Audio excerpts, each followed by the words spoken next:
Hello and welcome to United 21 season 28. We are down to the final four here in the playoffs. We've got the upper bracket final and the lower bracket final for you here today for contention. Some banger Counter-Strike coming your way. Two lovely best of threes. But first, let's have a quick look at the bracket to see how we got to this point to begin with. Just to recap the last couple days of Counter-Strike. Obviously, the first games coming up will be Kono versus Cubics. Then we will have JohnnySpeeds versus ENCE Academy.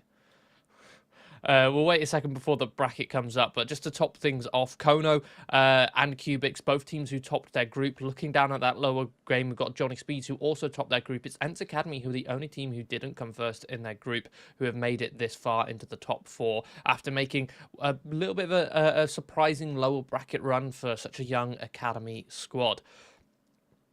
Now, for the Kono versus Cubics game, as mentioned, both teams topping their groups over in the bracket in the opening games.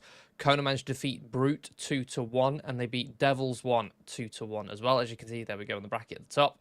Then underneath we've got Cubics.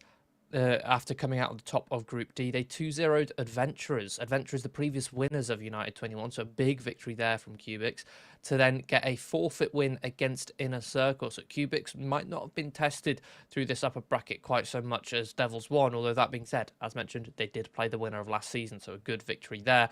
All credit to them. Now, one thing to note, both the maps which Kono lost to Brute and Devils won were both on Ancient, so keep that in mind for later in the veto. Now, Kono, as a Ukrainian team, again, they've been through this tournament quite a few times before.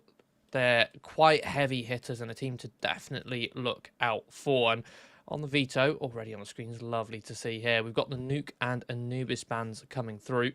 We've then got a Mirage and Inferno pick, an Ancient ban, interestingly, with a Train ban, and then a Dust 2 as a decider. Just quickly looking at sort of the historic vetoes for these two teams.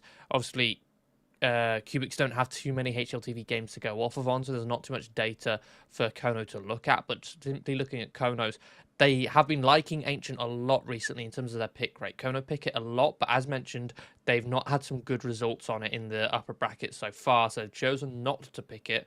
Cubics, of course, choosing not to pick into them either, which is quite interesting to look at. Obviously, both permabans coming through of Nuke and Anubis, but a Mirage and an Inferno pick. Inferno, a very good map for Kono recently, a 4-map win streak on it, a 75% win rate is astronomical to have on a single map. And with Nuke being banned out straight away, it does mean that they're unable to pick that, which is an even better ban map for Kono as of late. But yeah, that Dust 2 decider as well, a bit of an even ground between these two teams. Both teams have played it a decent amount with similar win rates, 55 and 67. So overall, we should have a relatively even go of things in this veto, especially with the confidence that Cubics will have coming into Mirage. Looking at the players to watch over on Cubics, they've got Trippy, who's got a 1.81 rating across the course of this event so far. Again, that is actually just from one best of 3, so only 2 maps. It's a small sample size to have such a high rating, but it is a very high rating at that. Certainly an overperformance. One thing which Cubics will be missing is view. Unfortunately, his internet did go down, so they're going to be playing with a stand-in here of Bleder D. So it'll be interesting to see how that affects their gameplay, and if it's a weakness which Kono will be able to exploit. On the Kono side of things, you're always going to be looking at Soltovsky. He isn't their highest rated player for this event, but he's their second highest rated. Over the last 3 months, though, he is one of their highest rated players. And Soltovsky, on that AWP, he's always good for a clutch. As long as Kono can get that sniper rifle in his hands, then he will be a threat for Cubics to reckon with. Interestingly to note, Captain Kirker is up there as well as the IGL of this squad, and in a couple of games that I've watched of him, he's been tearing heads off in some scenarios. He will send himself in first, using Ancient, for example, which, although it won't be in this veto, he will send himself charging in towards mid, set himself up for an entry, and often gets multi-kills on those entries. So again, such a present threat for Kono, who now, since this newest roster that they formed since the start of 2025, beforehand they had one style of play. They had just passive Counter-Strike. It was always playing the percentage. It was always late executions, and sometimes the clock would beat out the round for them. But now that they've added Captain Kirker as their IGL, they've added a couple more players as well. They've actually looked way more well put together, well more rounded as well, that they can add these aggressive plays into that slow style of play. And it means that they've got some variety, and it's very hard to anticipate and counter. So Cubics certainly are going to have a difficult task to come up with to try and beat Kono here.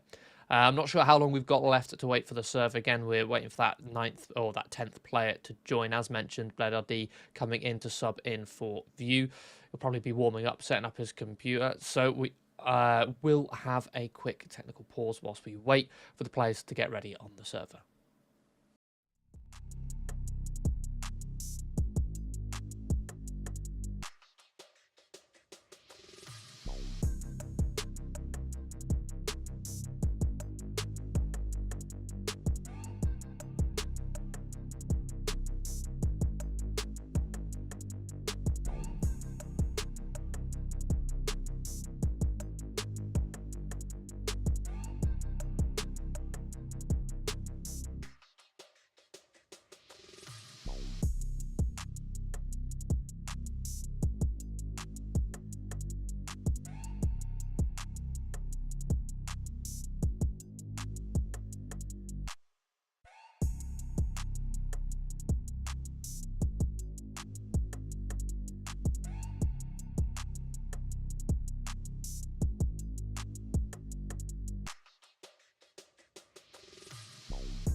And we are live with the Counter-Strike on your screens. All 10 players in the server getting ready to go for this battle, this brawl here on Mirage. The map pick of Cubics, who will be starting on that T side, the attacking side.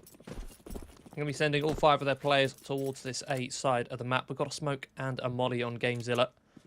See where he chooses to use that. Kono, at the moment, playing heavy towards B, just retake towards A. CJ on top of the stairs, a good spot to post deep in towards Palace, in towards Ramp. We'll get that information, and he'll just disengage. Again, goal for this A-side defense for Kono is to play retake. So CJ going to fall back, try and play time, but it's Zogan who's actually going to get involved in the action towards CT. He finds 2 headshots before quickly evacuating to try and group up with his teammates. They flood in towards C, looking to take fights on their terms. They realise CT not going to be easy to take for Cubic, so they disengage. They look to try and fight in towards Connector, but CJ still a threat coming in on that flank. And Cubics, that post plant will not be successful. We'll only find 1 kill in that entire brawl, in that entire affair, but they get the bomb plant. The silver linings, the bomb plant will allow them to go for a force buy here if they choose, but by the looks of things, they're ecoing.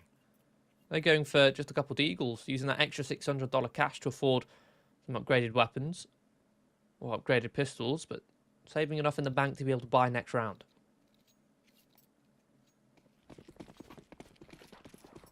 Saltovsky will actually be doing the same. Been dropped over an MP9, I believe. Saving on utility, keeping 2,000. He wants to get an AWP up as quick as possible and using this MP9 to farm some cash. Building maximum profit. He sits now with 3,800 in his bank. He was 2,000 at the start of this round. He's not even got his victory bonus yet. 7,000. Again, only one death from Kono. Fighting aggressively, courageously. Looking to farm those ecos, and Saltovsky, not only does he have the AWP, he's got a full belt of grenades to back it up.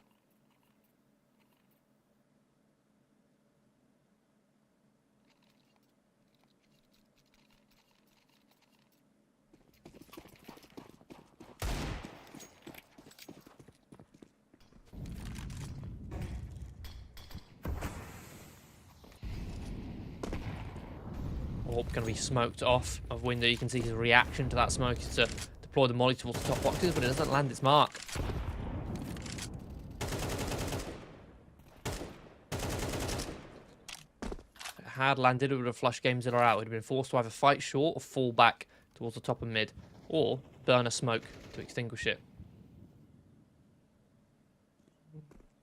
Kono choosing not to fight heavy towards mid, but CJ caught by Trippy. Cali going to be trying to take that space after CJ falls, but is traded. Trippy still a threat, just tearing off heads on ramp. That's the third one in very quick succession. Kono now going to have to be scrambling on these rotates. A man disadvantage. With Kono having deep control of middle, it makes it even harder to rotate securely. With Bedard just lurking around the corner.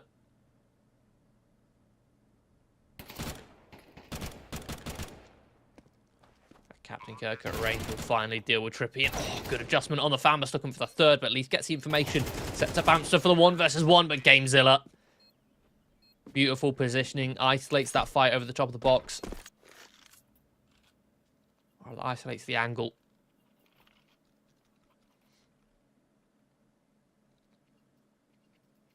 So Cubics get the first round on the board off the back of a beautiful round there from Trippy.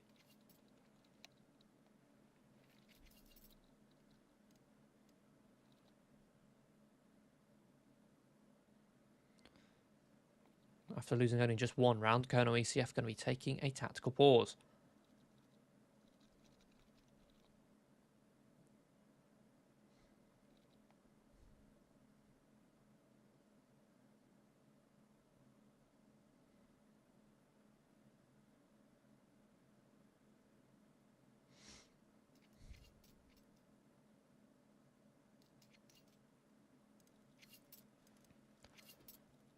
Tactical pause certainly useful to try and figure out how they want to work with their investment here. They can squeeze out a force buy on the CT side. 2 M4s currently, make it 3 as Captain Kirk can invest. CJ did have one, but he sold it to be able to afford full utility. Having to go down to an MP9, making sure that they can also get a kit in play.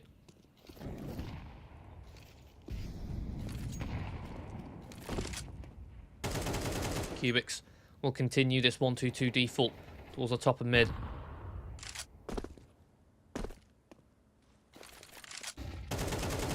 GameZilla takes the boxes, deploys some utility, buys time for these players to come in towards underpass, and then they strike, they split.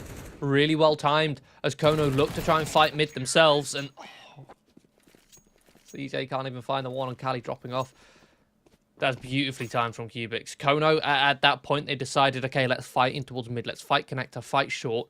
Let's try and deal with them in mid, catch them walking up or walking down the ramp of middle.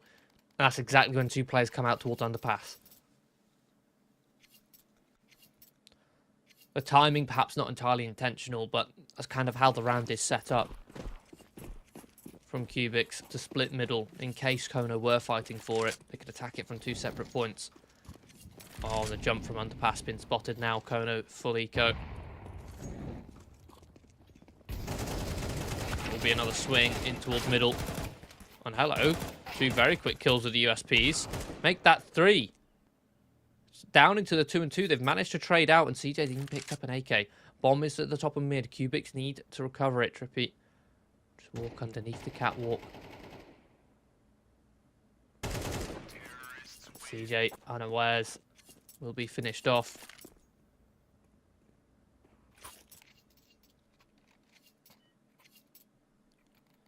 So Cubics withstand the eco, take a lot of damage in the process, but they will take the lead up on towards 3.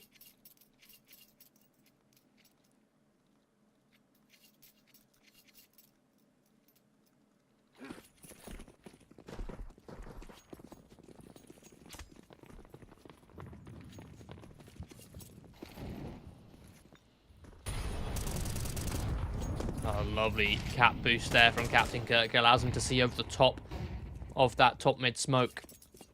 Can trace the first player. Gamezilla falls. And again, the default for Cubics relies quite heavily on Gamezilla working top box control. As soon as he falls, they disengage, they reset. Their default is now over. With a man disadvantage, going to try and go for a desperate all-in play here on towards this B bomb site, but they've been staggered by the good utility of Kono ECF. Slowed right the way down, and it means that Amster has all the time in the world to change his angle, to change his position of approach, and buy time for these rotates to come through, leaving Bledard. Was a 1 versus 4. They just picked off Captain Kirker on short. So now into the 1 versus 3, but he does not have control of the bomb. He sat back in the Apps kitchen, searching for a potential flank to see if there's a player coming behind him that he can isolate. They can pick off and bring it into the 1 versus 2.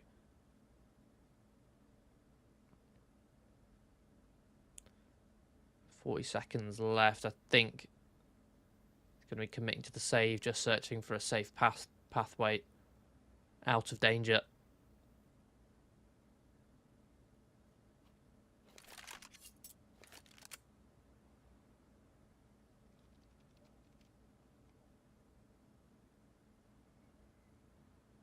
You can see the finances on Cubics. Most of them can buy, but Bledard, Gamezilla don't really have much, and possibly on a half buy if Bledard dies. But if he saves an AWP, saves the Kevlar, the value of which would be much greater than the 1400 loss bonus that they've received, or the 1400 loss bonus that Bledard would receive otherwise if he had died. So you can therefore afford to squeeze out a full investment here. You can see 3 AKs, full utility. It's only Gamezilla down to a Deagle. Otherwise, it would have been 2 compromises if Bledard had died. Still a tight scoreline, 3-3. Interesting ladder boost. Coming up quick for Soltovsky. No AWP for him on this one. It's just the AK and, oh, the walk from Trippy already out of ramp in towards Tetris, searching for the fights. It'll be Cali to take one from Palace, and after that frag, Cubics start to flood out of the ramp here. I've just swarmed this A site in its entirety. Kono able to pick off 2 extremity players. The lurk towards the top mid dealt with Bledard. Cali's extension into middle dealt with. Trippy again. A push through the smoke denies Soltovsky the possibility of saving that AWP.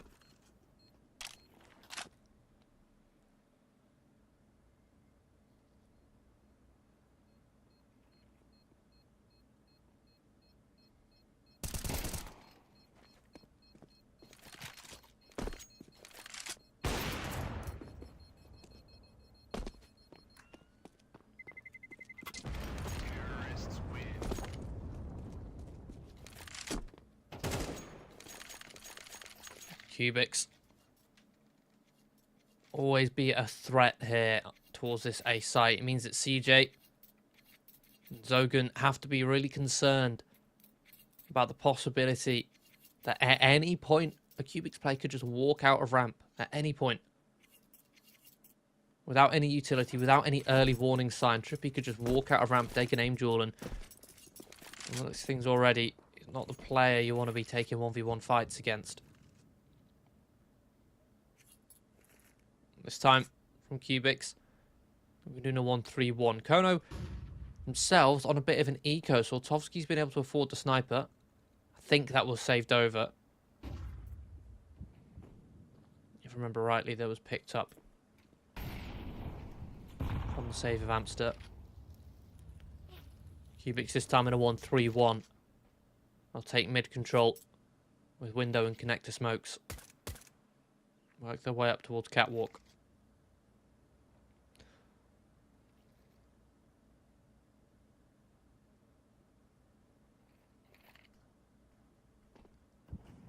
The smokes fade, they then send one even deeper in towards connector to allow them to take connector control.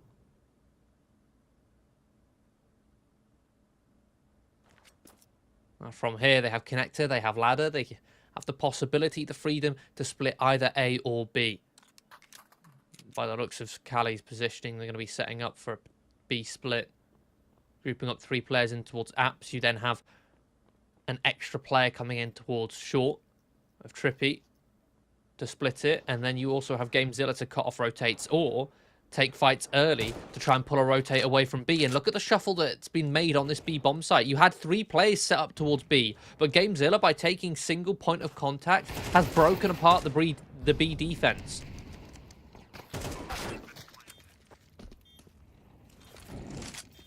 That being said, Kono have the man advantage. Amar has dropped from the server. Gamezilla's been picked off, and now Soltovsky with this AWP getting involved in the action. A 4 versus 2 here for Kono. Time ticking, they need to start making a move outside of the market. They'll send the P250 work first. Cali will hide in the smoke, and he'll activate off of Bledar's contact. And trading around the corner. There's even a kit in play, so Soltovsky will find the defuse. A quick clutch for him. 3 kills in total in the round. Kono helped out by Amar dropping from the server. But all in all, punishing the overextending players from Cubics.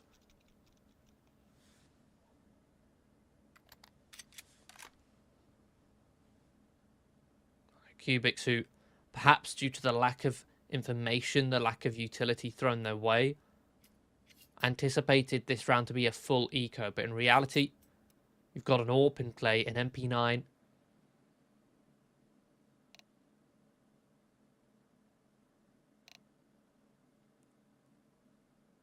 Weapons which will catch players off guard who are looking to try and hunt ecos.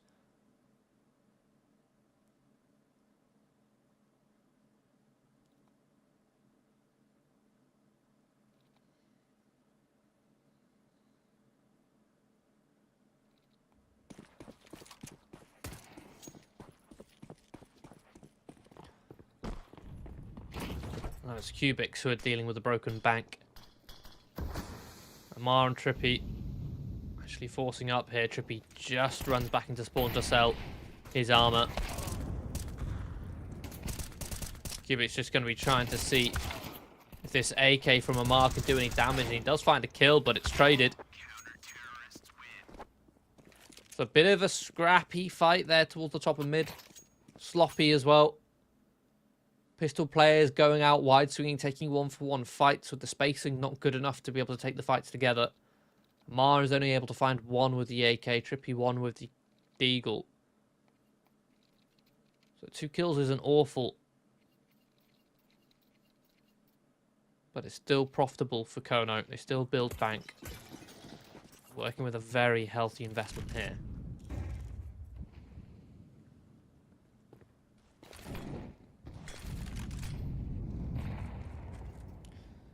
See the reactionary util thrown from Soltovsky again. Top mid smoke comes out. Stays scoped. As soon as he sees the window smoke coming in, we'll molly the top boxes. Try and blow open the top mid smoke. Good repositioning towards connector. Will spot them out. And on the second shot strikes. Moves Trippy, who again,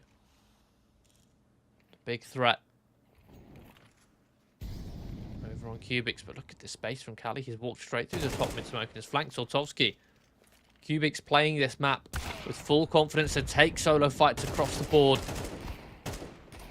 Oh, Zogan tagged down by 2 Deagle shots. Is now just going to tuck play his life, play to survive. See if he can buy time for CJ to give him a hand. But CJ does not anticipate another player in towards jungle. Amar will cut down all 3 remaining Kono players. Does it look like the sort of scrappy lurk plays from across and solo plays across the board from Cubics? Well, it got them the opening. It looked like it was going to be their undoing on that round. Almost was, but then it saved them in the same hand. One play got them the opening, the other plays fell apart, but the final one, final lurk play, nets a triple to close it.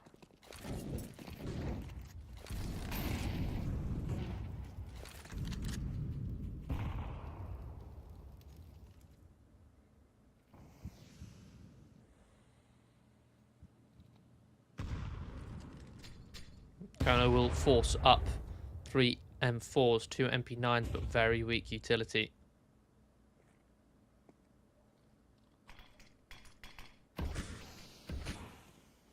Consequently, not wanting to fight middle. Playing towards the extremities.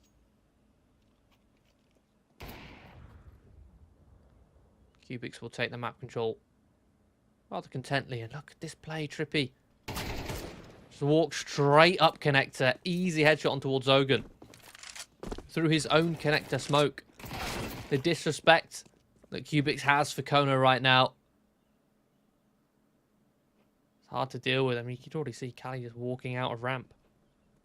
To go on top of the balk. Oh, and he'll clear CJ out. That is disgusting. Knows CJ loves to play that spot. You'll often find him if he's not peeking towards the top stairs or playing towards ticket. More than likely, stuck on towards dark. By going on top of the balk, it's very easy for him to clear jungle, to clear stairs before clearing dark, rather than having to clear both of them at the same time. Cubics will plant on A, and Kono will look to save these 3 rifles.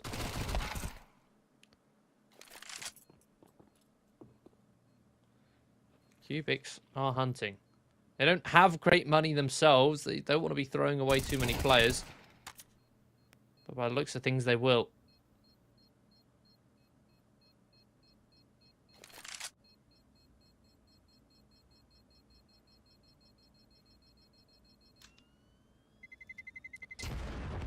Sneaking around the corner, seeing if he can catch Soltovsky leaving market.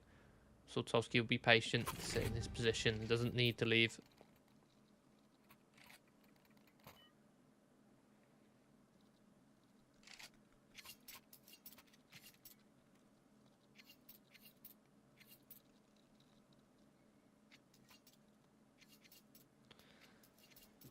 Final round of the half. Kono can squeeze out a little bit of a better buy here. MP9's upgrade to Famus's with a bit more utility in play. And again, Captain Kirka over the top of the balcony. A railing on middle, finds the opening kill. Bledard dropped. Cubics looking to again brawl out towards A, but this time it's a Palace pop rather than a ramp contact. Palace re-smokes, going to make it harder. The smokes will come through from the ramp. CJ spots the players dropping down. They have a man advantage. They can afford to play retake.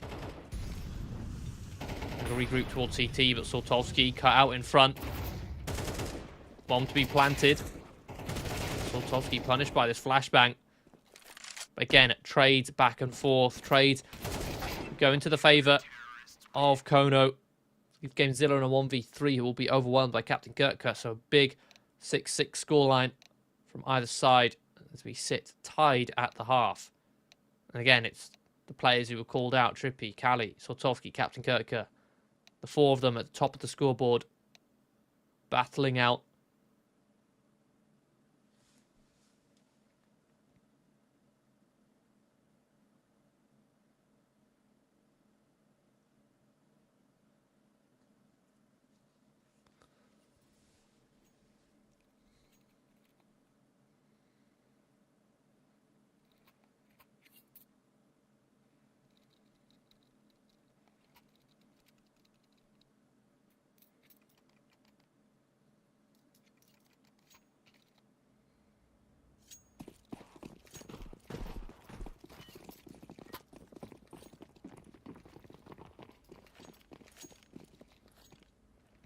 to the second pistol round.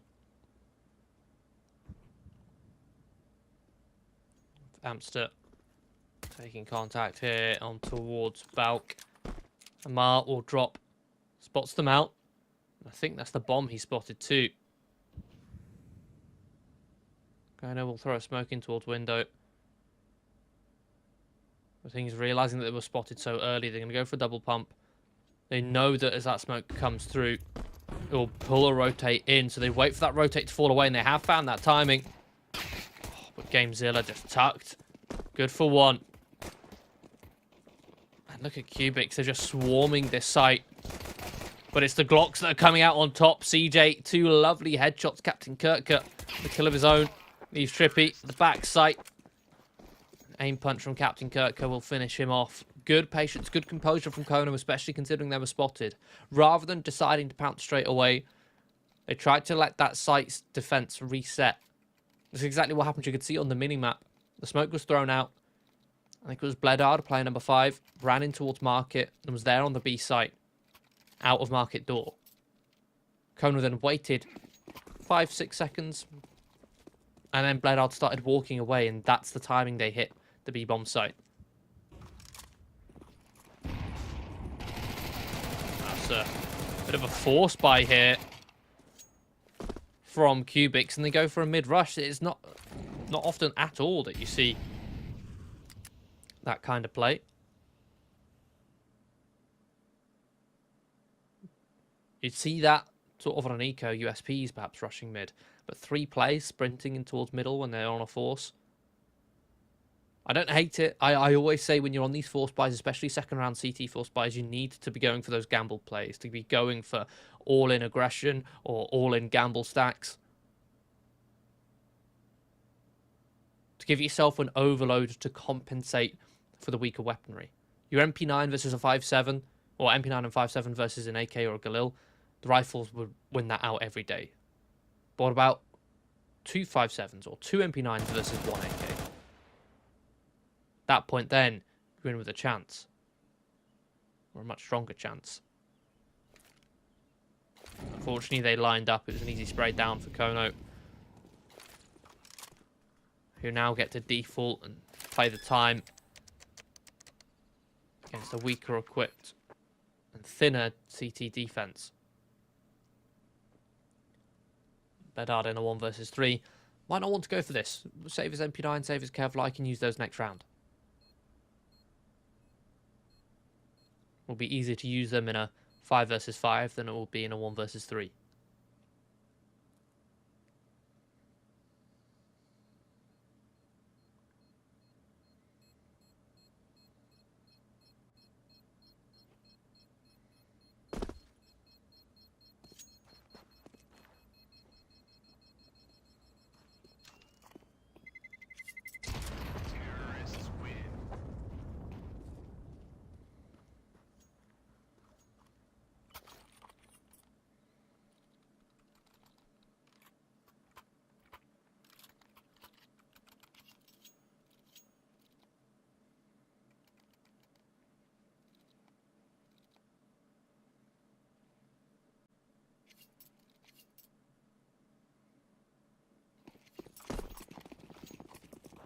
Cubics will eco again. Buying up 4 Deagles, in fact, to support Bledard. A couple pieces of Kevlar as well. This is quite a heavy investment on the CT side, considering it's supposed to be an eco. They are going to find that opening kill. Deagle picked towards the ramp. Soltovsky solo in middle. Will work his way up connector with his MAC-10. Smokes fade. It'll be Cali to walk his way through. He'll catch one. Bit of a contact now coming out from Kono, but against these Deagles, it's dangerous territory. But eventually they'll swarm. Oh, CJ. Lovely little tap. Here's Bedard. This time in a 1 versus 2 with an MP9. Decent position as well. Shoulder spotted. And CJ will tap him out. A lovely quad kill from the support player.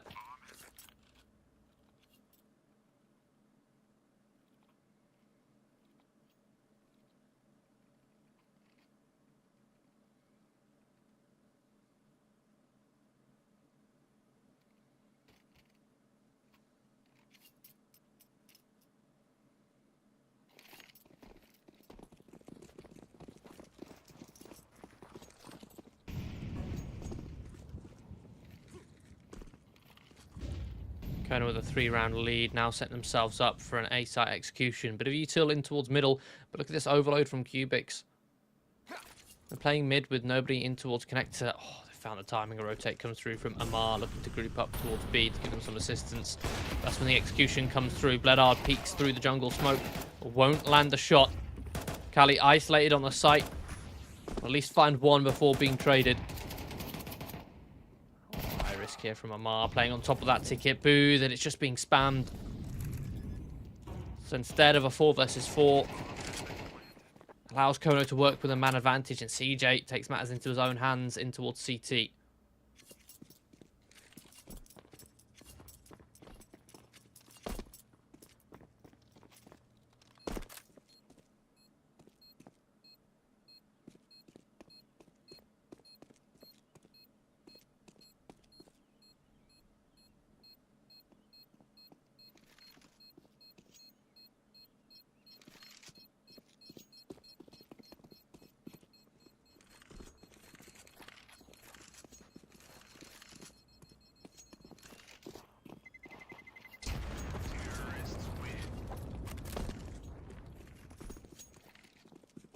We'll see Kono reaching double digits. They'll hit their way on towards 10. Cubics yet to find a round in this second half. Kono just 3 rounds away from stealing the first map of this best of 3 away.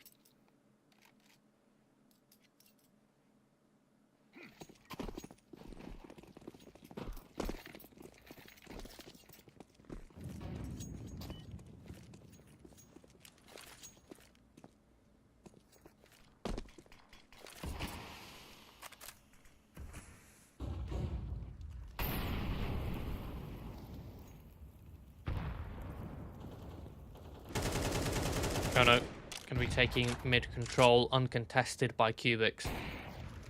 Instead, the AWP from Bledard was posted up in towards B. He finds a deep early pick, and Amster tries to punish Gamezilla, trying to capitalize that space, but in doing so, falls in the process, giving Cubics a 2-man advantage now.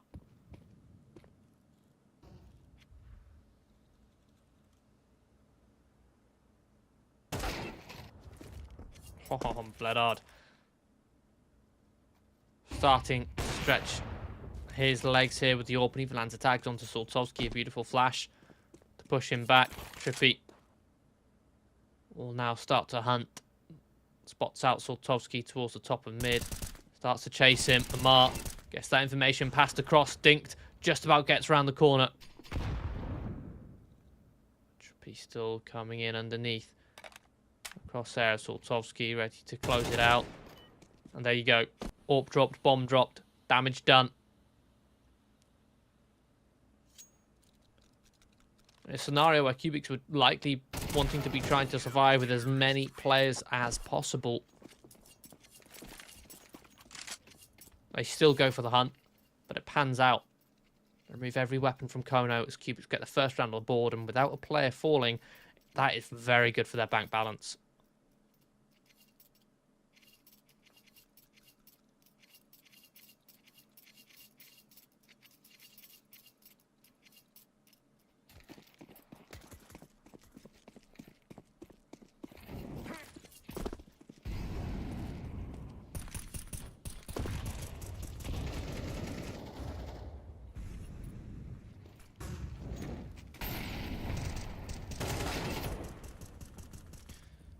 Opening pick in towards underpass, but Trippy misjudges the flash. Will be punished by CJ. A clean headshot, giving Kono a man advantage here. On top of that, again mid control. Kali can be walking through the smoke in towards connector, but is met by another one. Kono need to find the time to walk up catwalk here before that smoke fades. There you go. Kali activates and finds 2. They miss the timing. Now the split from this B site from Kono has turned into just a single apps walkout. Looking to try and trade best they can. Oh, and they've done well. Saltovsky pins a rotation. Zogan catches Bledard off guard. Not expecting a player to avoid a cross. Leaves Kali. He gets finished off by the Glock of all things. A massive round from Kono. A 3 versus 4, I believe that was, over on B. Maybe even a 2 versus 4.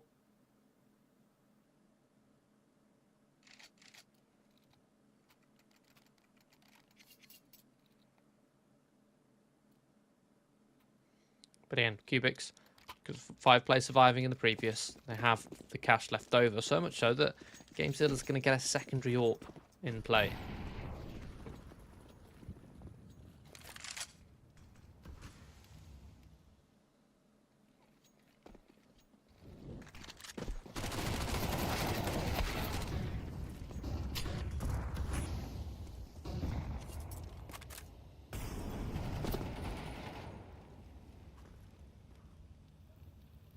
Being A-site execute here for Kono. Kali picked off early on ramp. 4 versus 4. Kono need to look to try and take some extremity control, and CJ will walk through the smoke on the sound with the bomb being tapped. Again, another 1-for-1. A trade. It's a Mac 10 for an M4. And Kono set themselves up a strong post plant in towards jungle. Soltowski pinning CT, it leaves Bledard in a 1 versus 3. Again, easy as you like. Soltowski will just pin over the top of the smoke. Kono meet 12.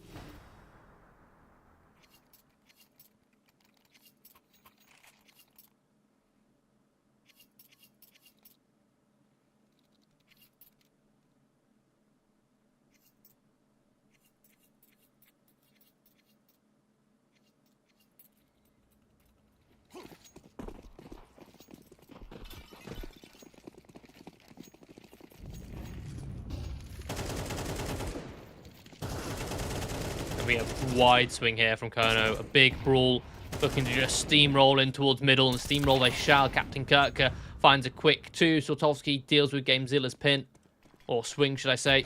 Even Kali. 1 versus 4. Minute 30 in the clock, and Kono, they know he's an A player. They're just going to accelerate in towards A, in towards B. Util will come through. Flushes him out. His way in, and can't even find Captain Kirker. 13-7 for Kono. They steal Mirage away from Cubic. So a really impressive second half as well.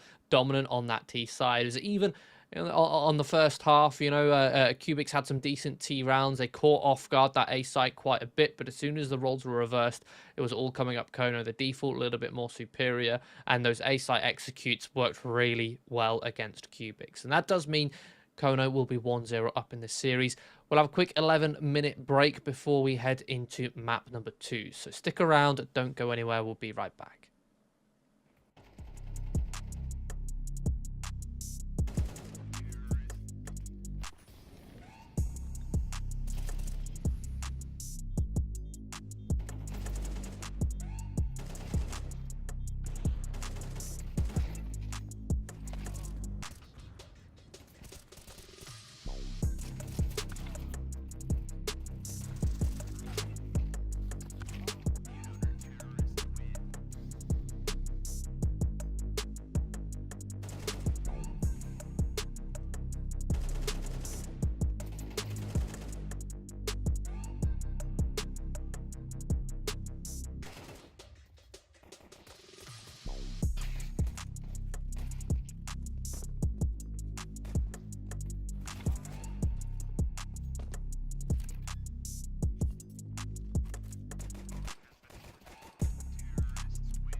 Hello everybody and welcome back to United21 in the upper bracket final between Cubics and Kono ECF. The winner will make their way through to the grand final. We do have Kono already a map up, having taken Mirage away from Cubics.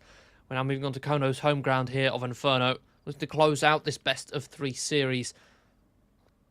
They start this pistol round with a bit of a default, taking some control towards Banana as Captain Kirk, seeing what he can find. In the meantime, it's a 3-man search through apps, but Cubics, they disengage. They had a 2-man setup ready for this exact point. As soon as they turned their backs, a shot on the side of the heads.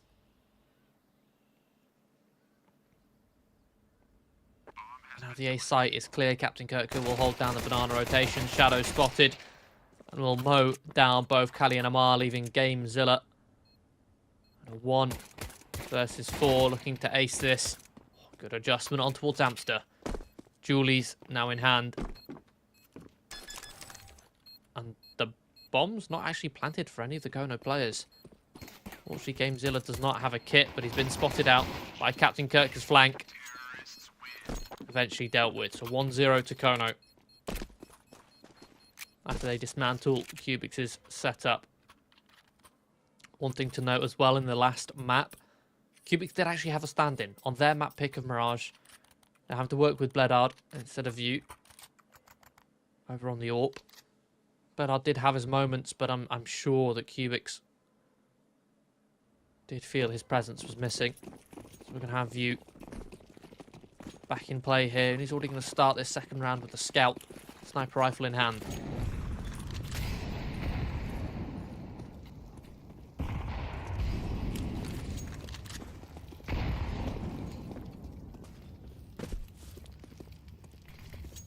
Will take Banana control with ease. Cubics can't afford the utility to prevent that control.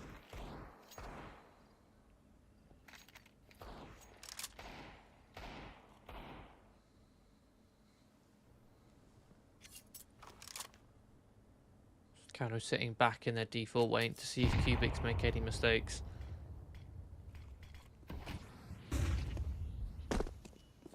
Deploy a bit of util towards mid. Let CJ search with this Mac 10. In fact, he's doing a bit more than searching. He's lurking straight through this long smoke. Perhaps try and fight in towards CT, see if he can cut off a rotation. But spotted here by Trippy. CJ now accelerating. It is a 3-man hold on B here for Cubics. Trippy tried to work his way through the smoke. Gamezilla the same, but it's Zogan with the Galil to find 2 clean headshots. Oh, and CJ still a present threat. View neglects his positioning. Kono, it's a clean round, only losing Captain Kirk. They find the second.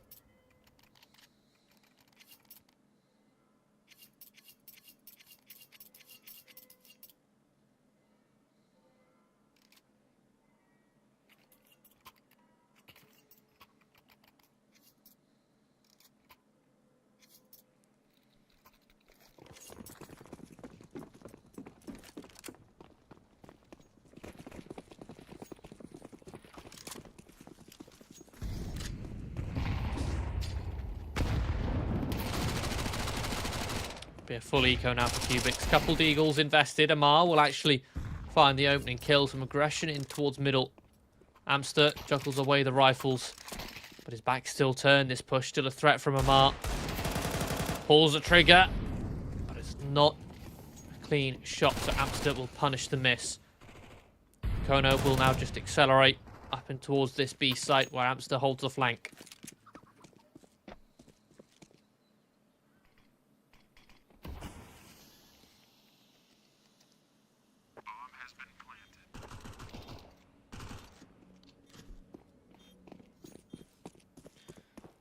View. Get hard cleared in ruins by the Mac 10.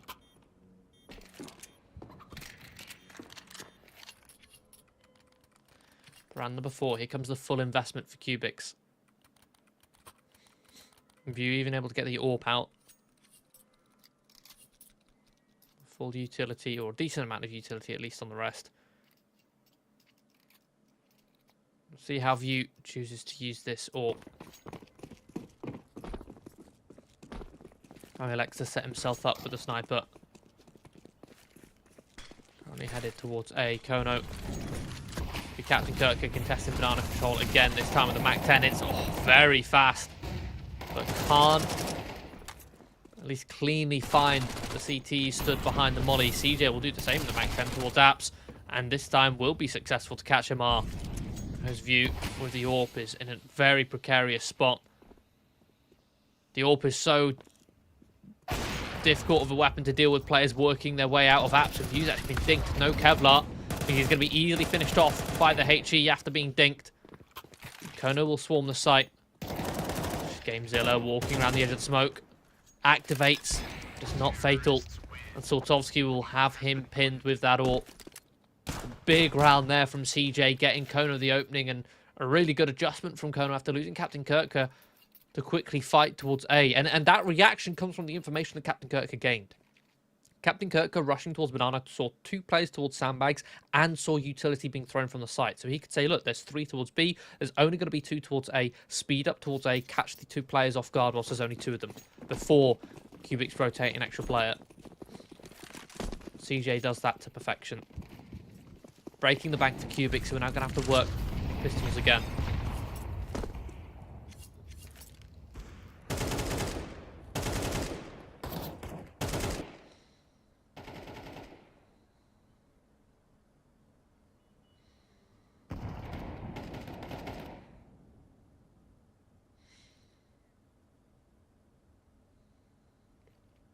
This time going quite heavy in towards Apps.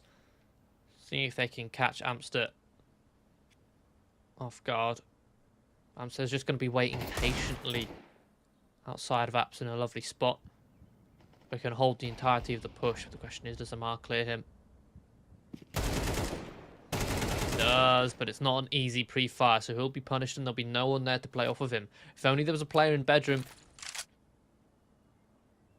to try and find a trade to swing out of the balcony with him. Instead, Amster will get out of there.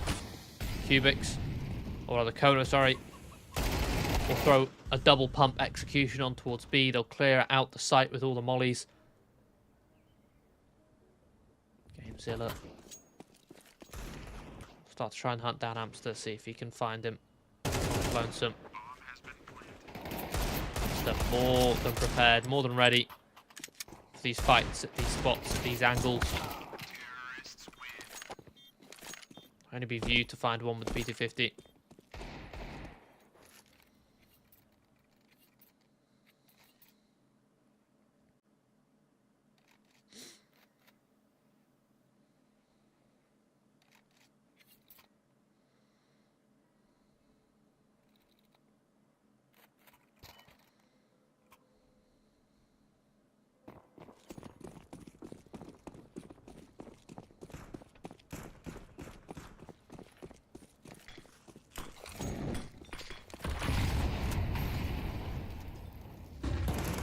Molly again towards the top of Banana.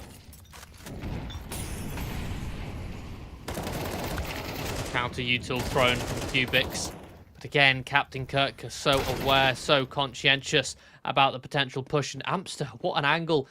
Mollied off by Trippy, who's looking to search to try and compensate for the lack of Banana control by searching in towards the bedroom. But Amster ready for that peek, will deal with him, and ready for Amar as well. Kono just group up, accelerating towards A.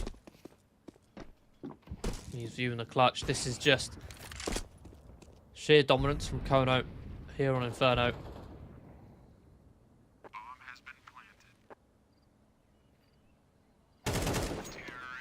Oh, view back turned. Easy headshot for Captain Kirker.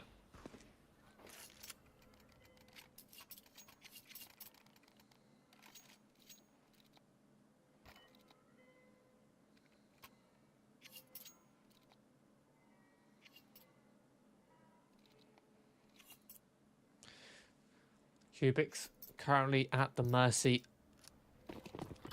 of the CT economy. See Cali trying to get ahead of that by forcing up a Hero M4. Give them an edge to see if they can win a pistol round. But it's the USPs, the Deagle's 5-7s there trying to take contact first. View, at least with the Deagle, will find the response, but the B site is open for business right now.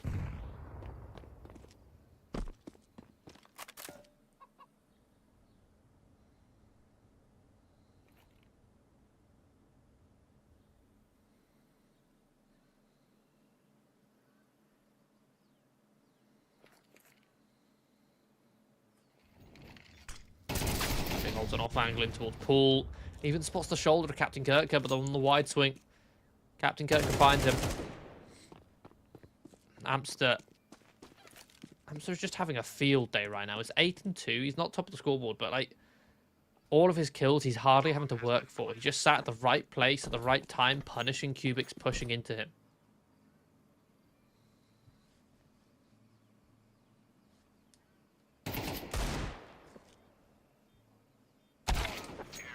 Nice headshot there from View, but on low health, won't find anything else.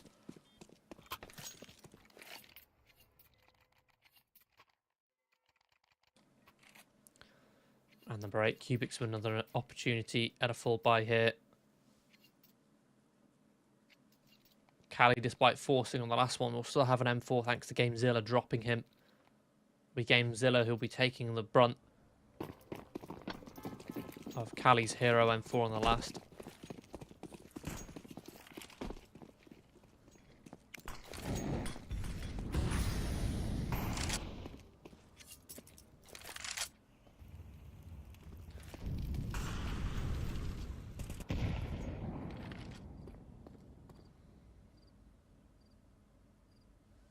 Cubics choosing to play much more passive on Banana here, falling victim so often to Captain Kirker's opening attempts here on Banana.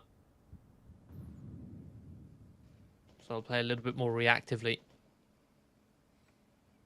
Try and see if they can cut some more time off of this clock. There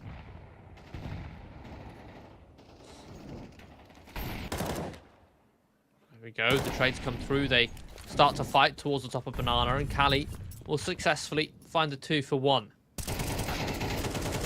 Amar peeks in towards Apps though a little bit soon. But View is there to hold the door, to keep it shut. Leaving Soltovsky in a 1 versus 3. And oh, what a shot on towards View. Oh, picks up the AK, puts it now down into the 1 versus 1, and knows Cali was aggressive towards Bomb and Banana. We'll rush this bomb plant down.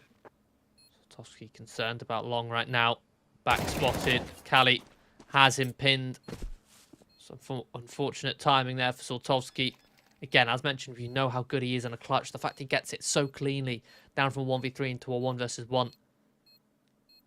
Cubics paranoid there. The best opportunity that they had for a round win. Almost crumbles in front of them. But Cali will secure the triple. It was him to get them the opening advantage. It was a double kill to trade GameZilla. So first round on the board here for Cubics, but again, Kono, so much cash. Even after buying here, you got 2 players still above 10k.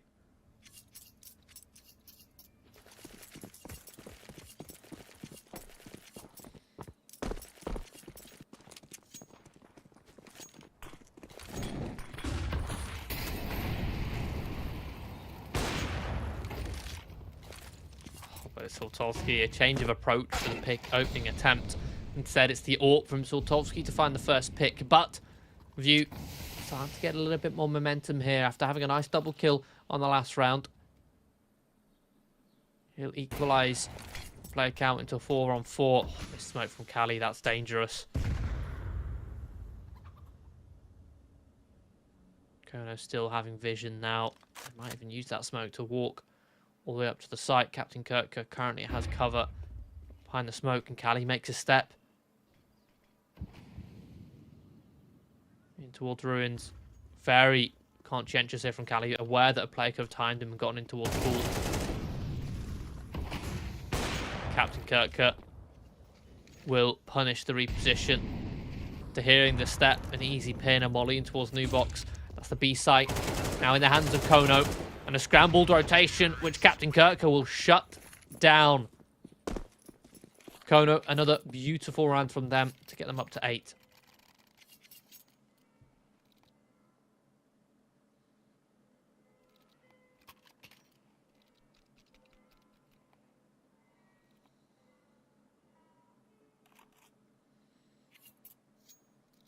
This is a... what is this investment from Cubics?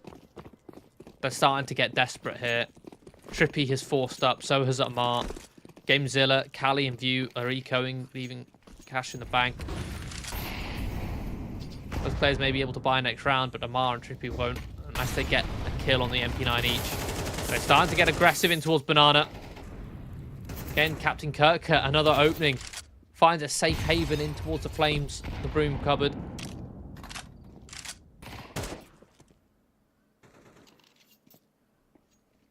We'll find Trippy. 1 and 10, having a very quiet game.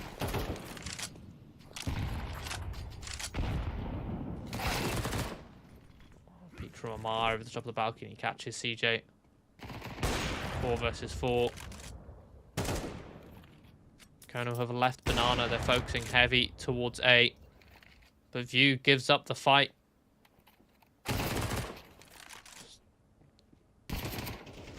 Back and forth. Kali will actually deal with Sultovsky as well. It's a 2 versus 2. This MP9 from Kali being a heavy threat. Zogan just pin long and punishes that push. It just leaves Gamezilla flanked all the way through Banana. Beautiful angle from Zogan. Captain Kirker aware of the possibility. He's going to pick up the bomb, run towards short. Information now's traded. The 1 versus 1 and Captain Kirker low on ammo. Beautiful pre-aim. Beautiful from the IGL.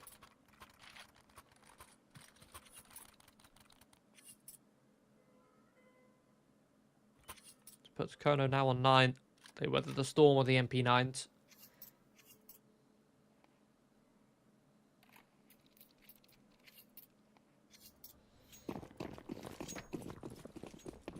You can see the compromise having to come through. Trippy is down to an MP9 and he's not got a good util either. Amar, the next to no utility, to be able to afford an M4.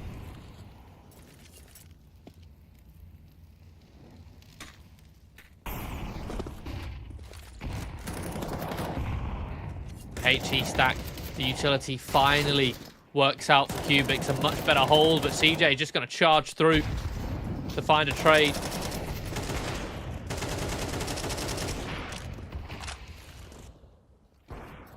Eventually CJ is punished for his transgression. Kali to find a second, but on 20 points of health.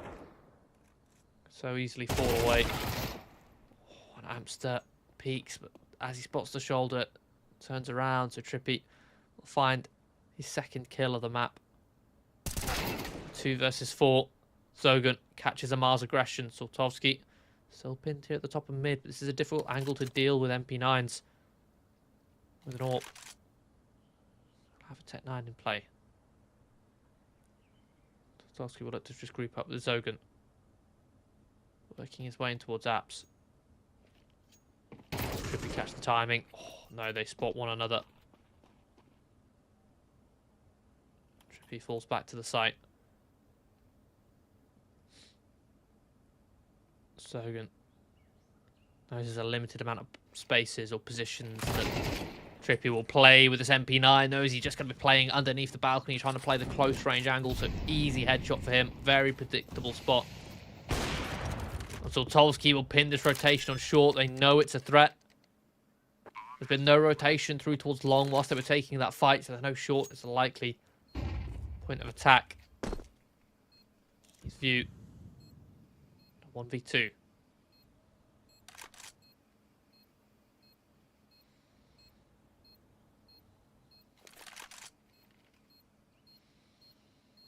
Coming up towards short, there's a crossfire in place.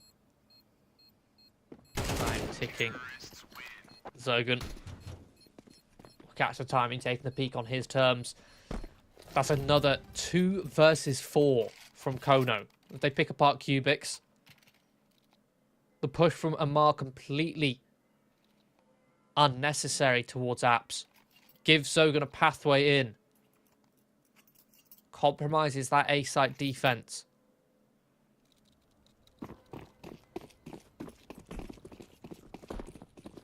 final round of the half. Still, a couple MP9s for Cubics. Only a couple M4s as Kali dropped on the cross by Sortovsky.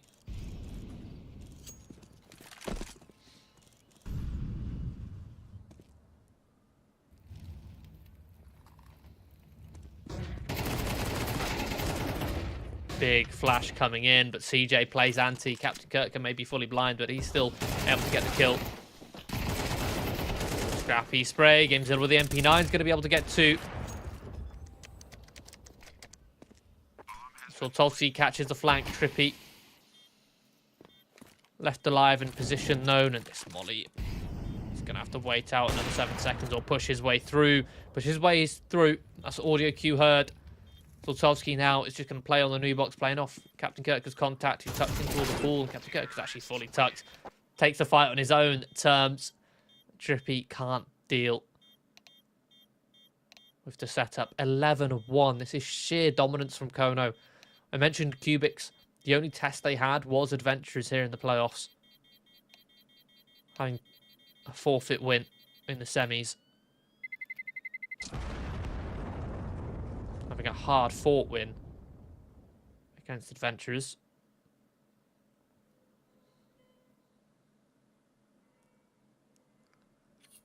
Kono now just 2 rounds away from securing a spot in the grand final.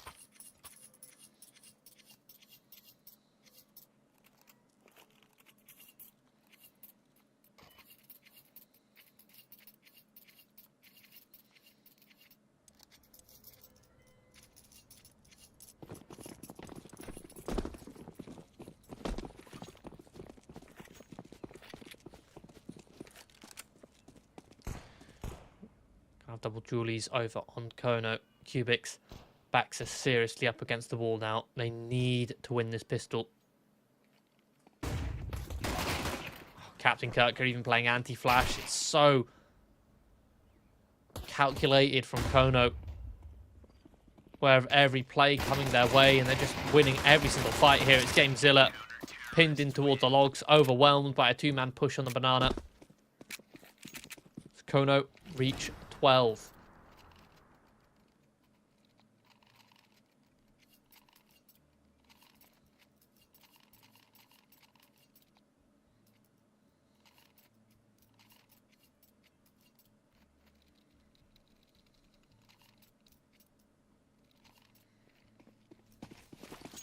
Cubics have to force buy, but with no bomb plant, it's hardly an ideal one.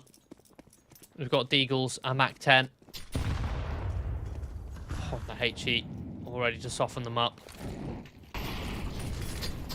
Good blocking utility will soften them up even further.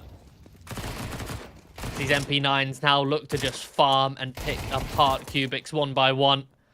GameZilla is all that's left in a 1 versus 5 so soon.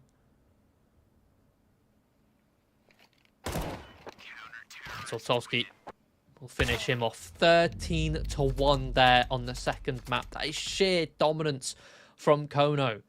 I mean, since the first half, it was 6-6 on Mirage in that first half. Since that point, we've had 3 halves of Counter-Strike, and I believe Cubics only won, what, 2 rounds?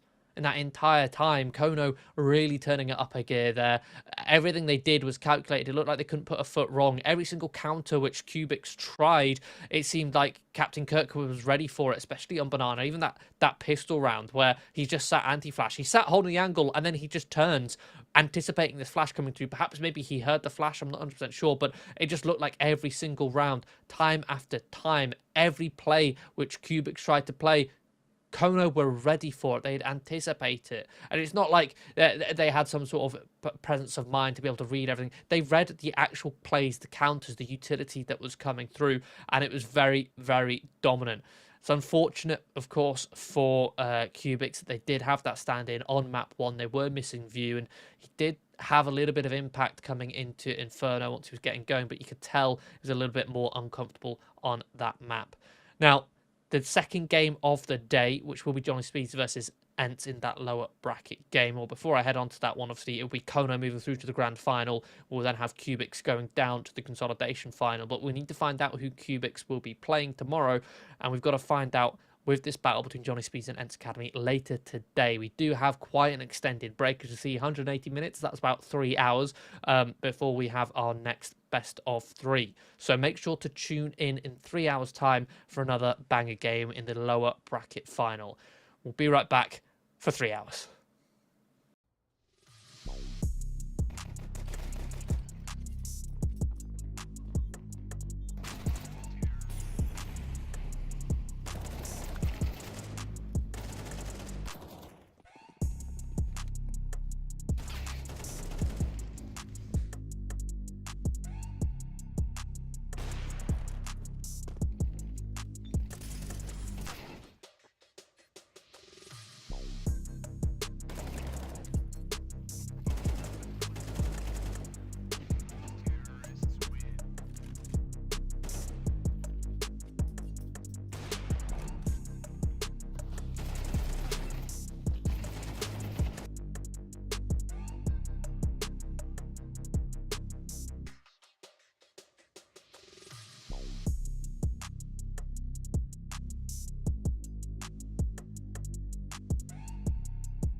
Hello everybody and welcome back to United21 Season 28. We had a bit of an extended break here, but we're now here with this lower bracket final. Earlier today we had the upper bracket final, which was Kono versus Cubix, where Kono absolutely demolished Cubix, looking like a very, very dominant side. But now we've got JohnnySpeeds versus ENCE Academy. As you can see on your screens, we do have the overall playoff bracket, so we can see and follow how JohnnySpeeds and ENCE Academy made their way to this lower bracket final.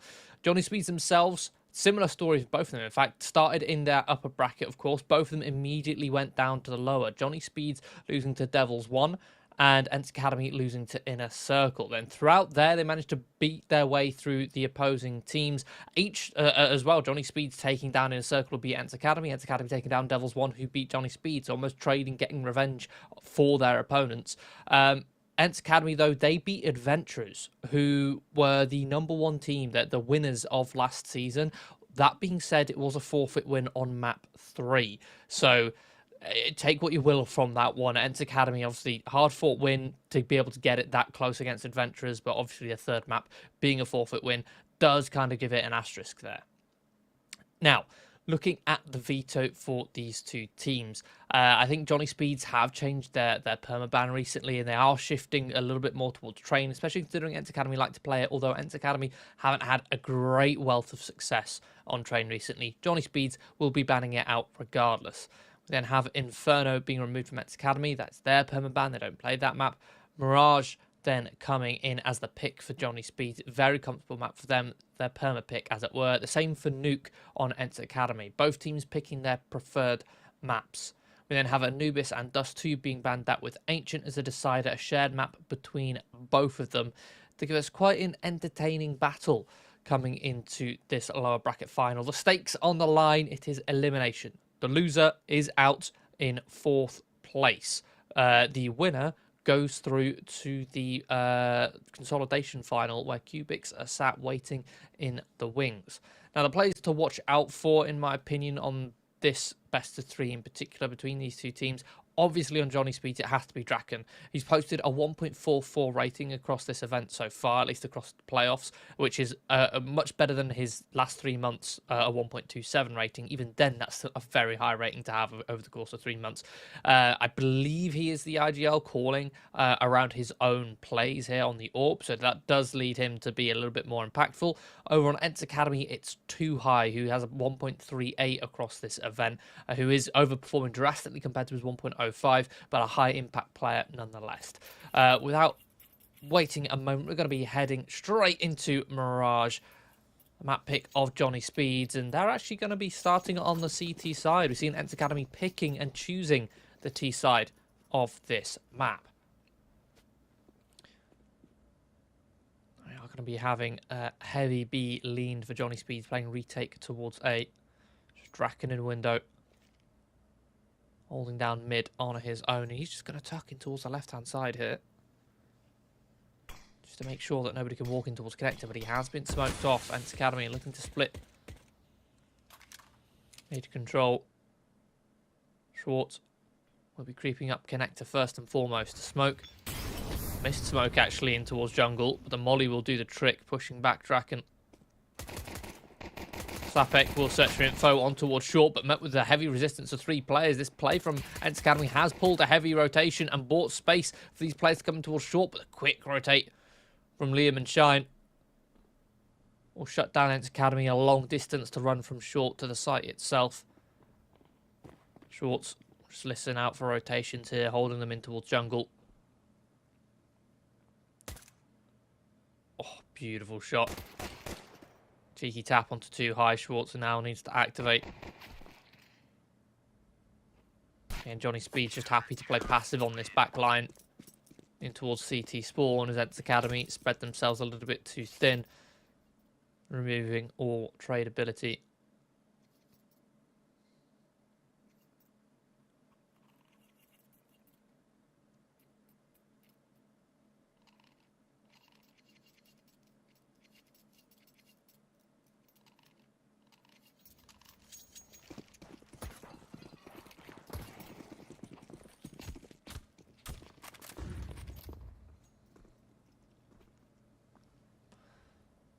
be the full buy for JohnnySpeeds, and a lovely little firing squad established in towards window.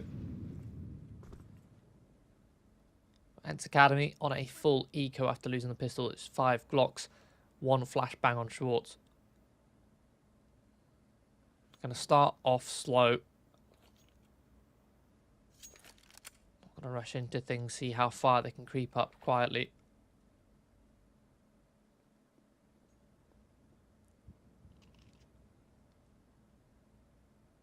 Crept very deep in towards apps with a single flashbang. Flash is going to be thrown on towards the site, but Shine dodges it effectively. The MP9s, or rather the Glock, sorry, will flood their way out of the balcony, but straight into the open jaws of JohnnySpeeds on this site. Just 1 kill from 5 Glocks. 5 versus 2 on the site. Only going to be finding Sapek.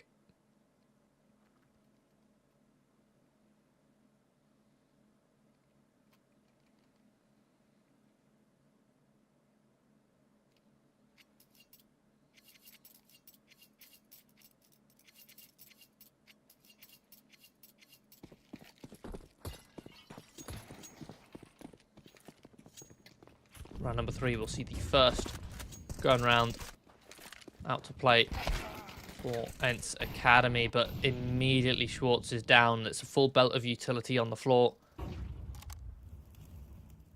Very quick opening kill.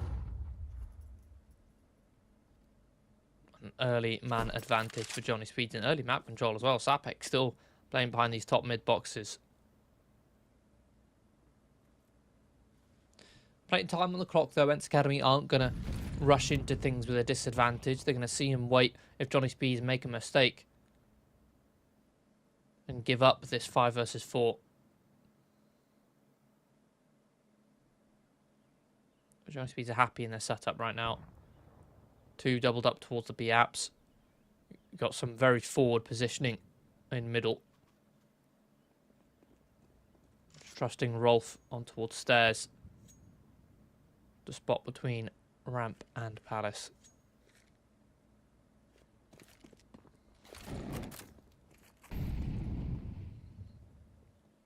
40 seconds left. You two are going to start raining in from the ramp. On a lovely HE. Soaks Millet. Got this fast flank coming in from Sapek as well. JohnnySpeeds can set themselves up perfectly for this retake. Playing towards the extremities, looking to see if they can just spam and slow down these players approaching. And there you go, Liam will activate for 1. Wolf comes in towards CT. The trade's coming through and Sapek activates on the flank. ENCE Academy left in a kill box on the site.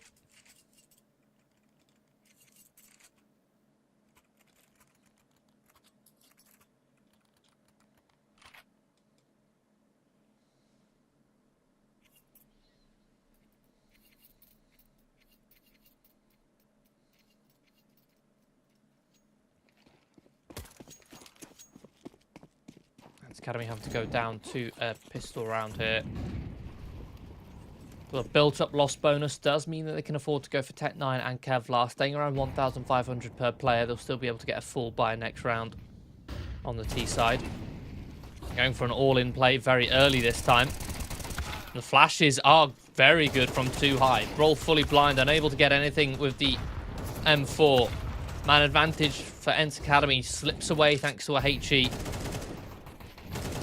The rifle also picked up for Miltsy, looking to see if they can try and get a kill through the edge of the smoke. In fact, it's Miller who will find Draken in towards CT, so now that man advantage back in their hands.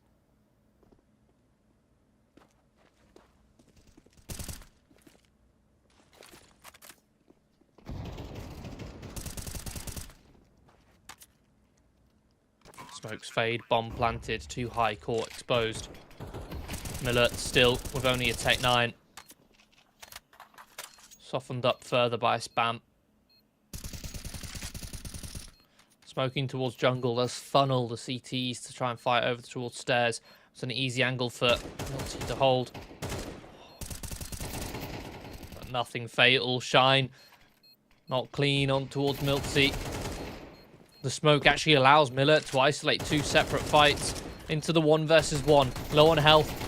Bomb ticking. That's it. He's done enough. There's not enough time for Sapek to defuse. ENCE Academy with a brawly, aggressive play out of the ace site early on. Catches JohnnySpeeds off guard. Some beautiful flashes too. And honestly,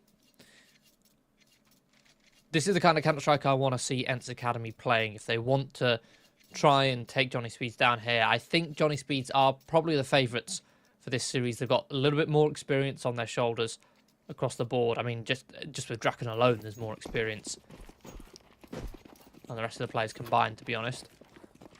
But in the default Counter-Strike, when you play meta versus meta, JohnnySpeeds should, in theory, come out on top. So ENCE Academy, don't rely on playing meta. Play aggressive, poppy play style. Sow seeds of chaos.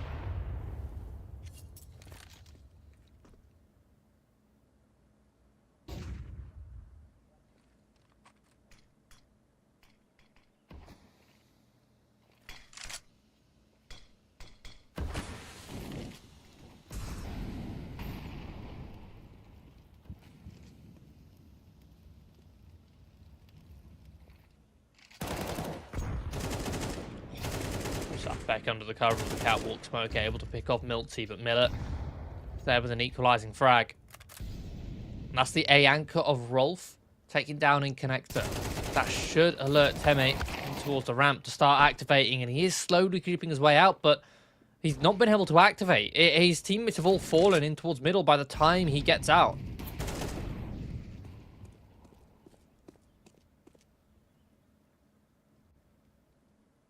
And now JohnnySpeeds with a man advantage. All three players have control of the bomb. The only real gap in their defense right now is too high coming in towards CT. And Draken, aware of this, will start to reposition, but the timing just missed.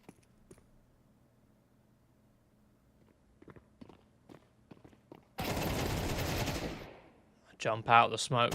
Out the window, sorry. Leave Sapek now looking for the ace, and he will collect all 5 kills on the one player for JohnnySpeeds there. ENCE Academy almost recover that round, but again, they got that opening. They got a 4 versus 4, and there was a clear gap for Teme to capitalise upon, but he was still sat just dribbling around the ramp. Make your way out. Rolf, the A anchor, is dead. Draken was spotted towards window. You therefore know A site is clear, yet he's still timid.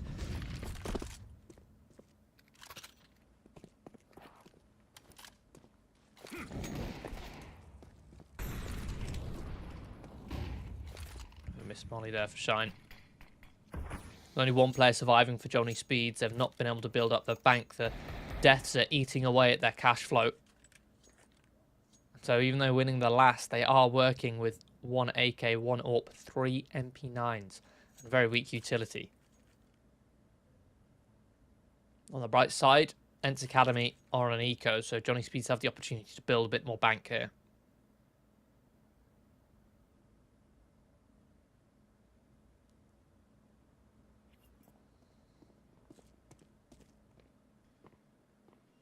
An aggressive play here from JohnnySpeeds. They've cleared out middle, taking matters into their own hands, taking fights on their own terms. Risky play from Draken. But the aggression, the flank activates, and now it's just Schwartz. JohnnySpeeds clean house. And that's, again, quite smart, right? They don't have good utility on the JohnnySpeeds side. They don't want to give ENCE Academy the time and space to set themselves up for a pick, to then snowball, to find an upgraded weapon. They go for a little contact play. Up in middle.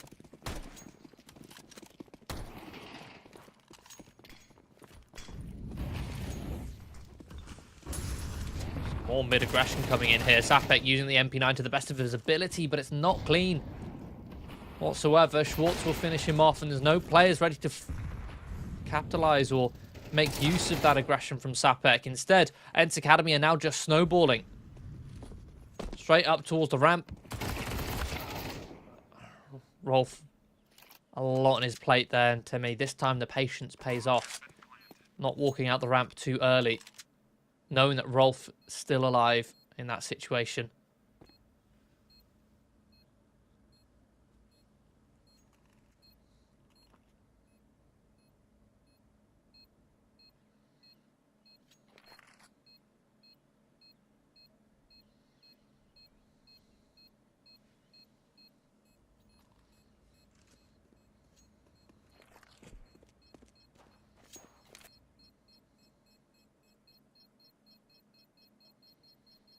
Shine.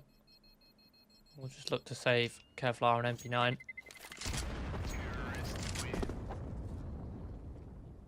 Despite the dominance of this half so far for JohnnySpeeds, ENCE Academy not deterred with an aggressive play in towards middle.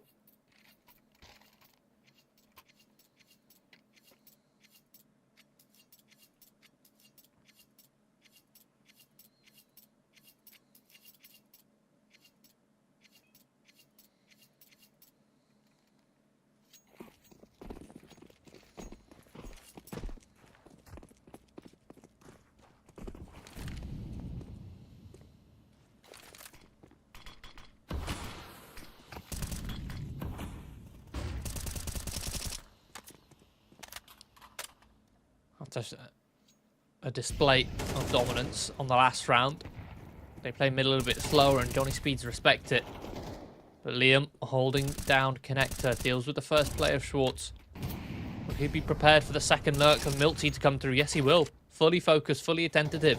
JohnnySpeeds a heavy A-site setup on this one with 4 players. It means that you've got 3 to worry about ramp and palace. Liam can just stay focused on connector. With those 2 players falling, the rest of the ENCE Academy hit on this A site will fall apart. Picked off one by one.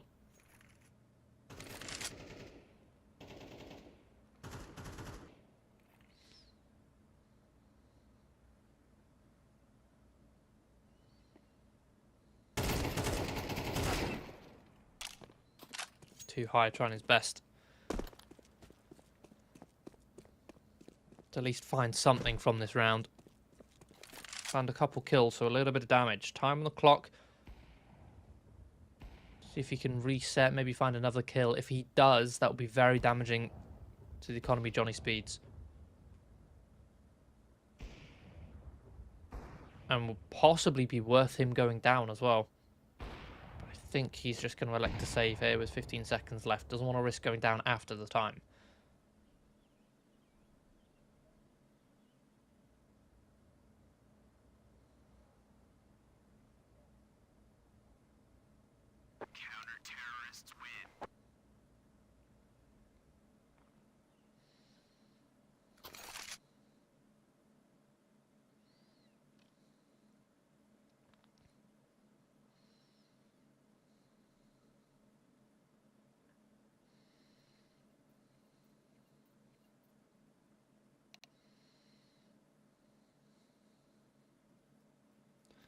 Tactical pause for ENCE Academy.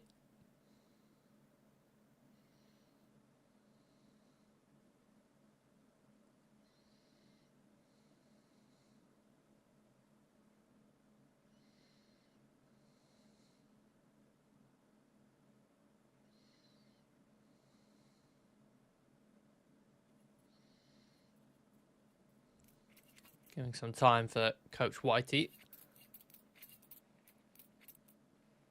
to impart some words of wisdom.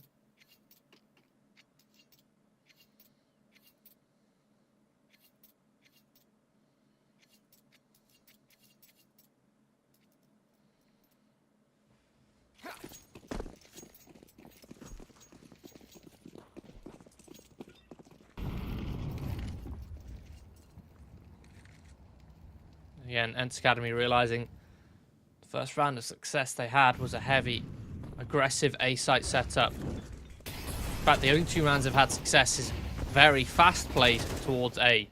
The second being the A split. Early smokes down. ENCE Academy will actually make their way through before the smokes pop. Looking to deal some fights towards CT. Oh, Rolf, here's the pin pull from Schwartz. will cut him down through the smoke, equalizing it into a 4 versus 4. ENCE Academy playing quite a passive post plant here. Draken has the utility to completely flush out the ninja box.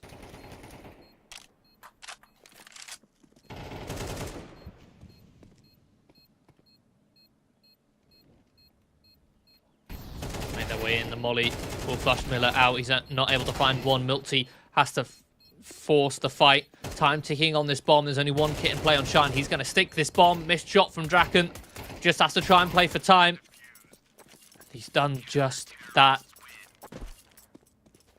JohnnySpeeds find their 7th. A lovely retake on towards that A site. Again, ENCE Academy, it's the faster plays which are working. The more you slow it down, you open yourselves up as lesser experienced players to make more mistakes.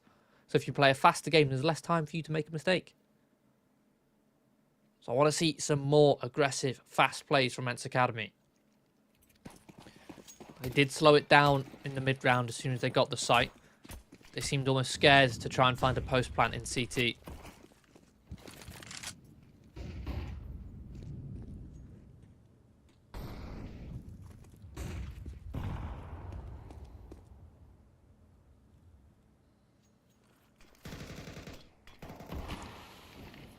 Academy will take mid control once more, but this time JohnnySpeeds are sat ready for it. Sapek just holding for the boost.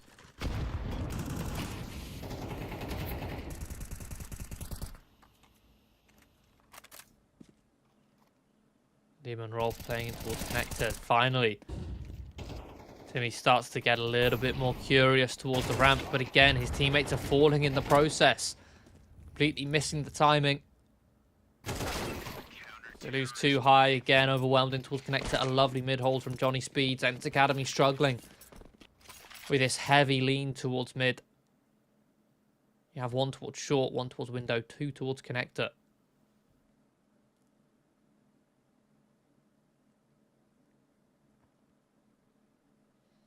The bank broken once more for ENCE Academy.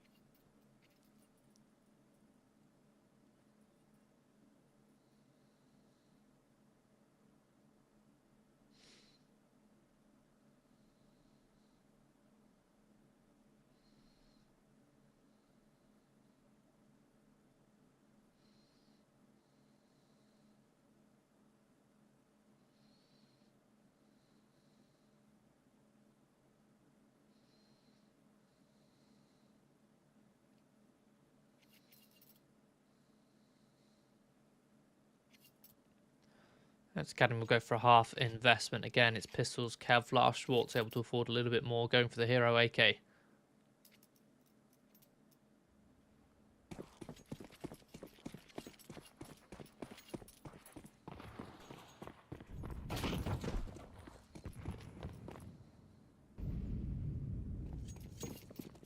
Timmy doing the same with the Galil, in fact.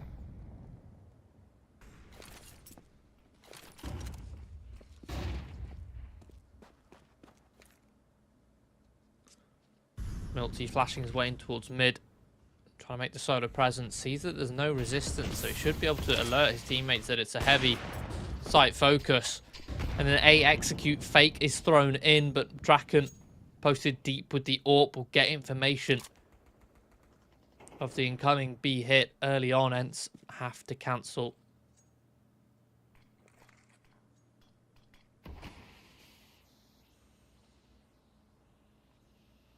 Smoke at the bottom of connector will slow ENCE down.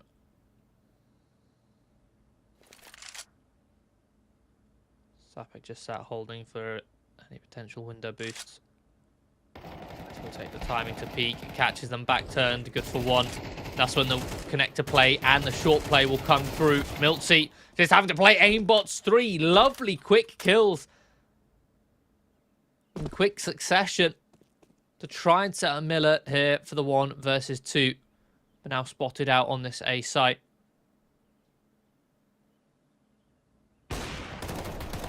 Missed shot from Draken, but Sapek will recover.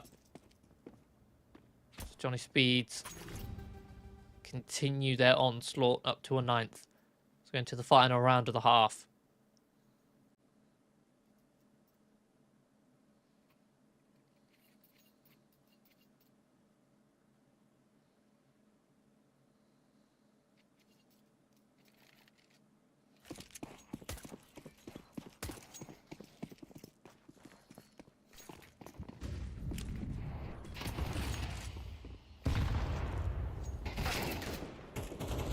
alert. Shuts down Draken's Peak. No flashes coming in to support him for that engagement.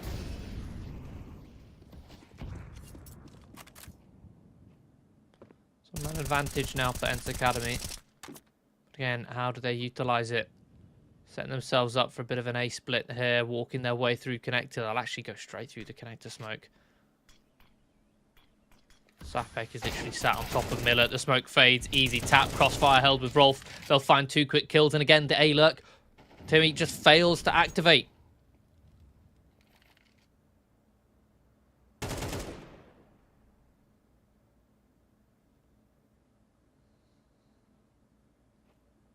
Too high. At least get one back in response. Spots out a couple more players, but Shine will find the headshot, and Timmy still left last alive.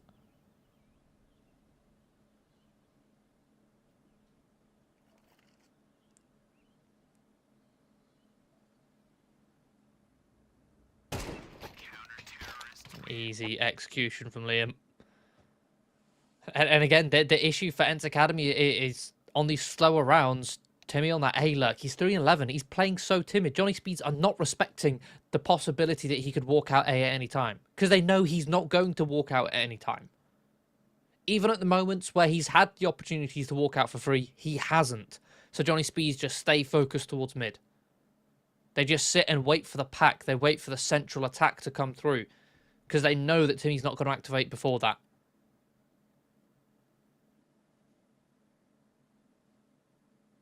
A glaring weakness in these slower defaults from ENCE Academy.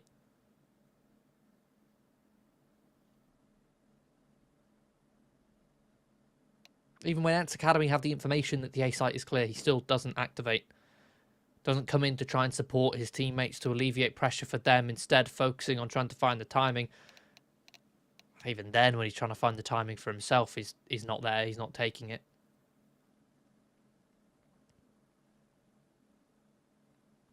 It's the riflers in mid, Sapek and Liam.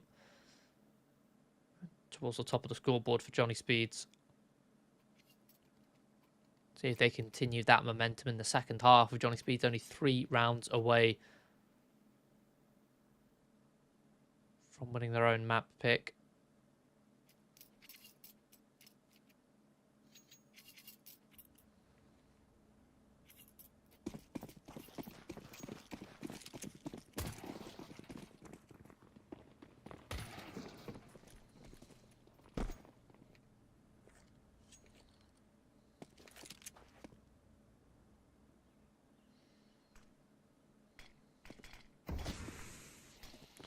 An A-site execution here for JohnnySpeeds.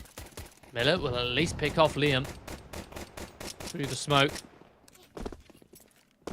JohnnySpeeds able to take CT control on a fast plant. And again, this is something which ENCE Academy weren't able to do, was establish strong post plants. JohnnySpeeds have taken CT, flash in to try and disrupt the retake attempt.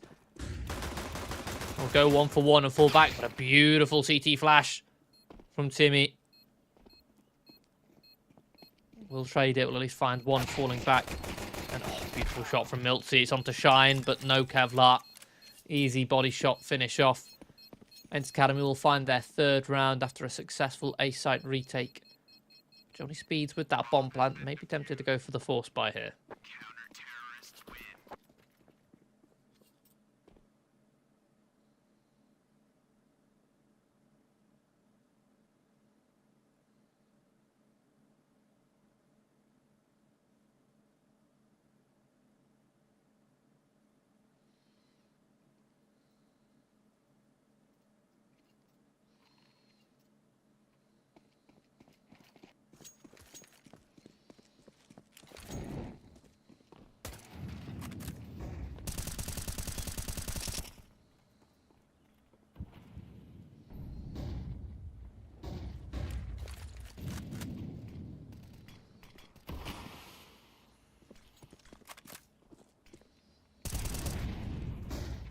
Go for the force, but the one rifle dropped. Draken picks that one up, an early peek from Miller. Again, playing this A-site heavy from connector. Smoking towards triple will allow them to fight connector, but they need some utility to come through. Shine will peek over the top. Very awkward spot for these two players tucked in towards the firebox. Rolf tries to close the distance, but all 5 players of ENCE Academy are just sat here as a firing squad, and it's actually the MP9 of Timmy. We'll get a double kill. So JohnnySpeeds' force buy doesn't work out.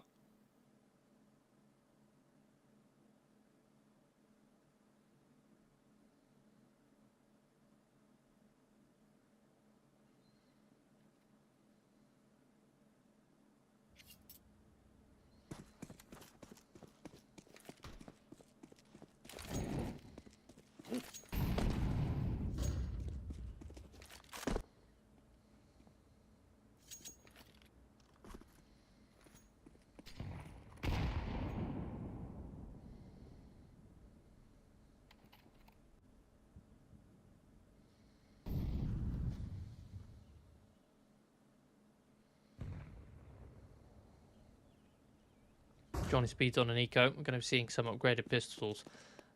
Playing up, looking for clues again. They found an empty A bomb site, and that little bit of pressure caused a heavy rotate away from mid, manipulating that default. But JohnnySpeeds not in a position to really capitalise off of the rotation they caused. Instead of just being picked off one by one.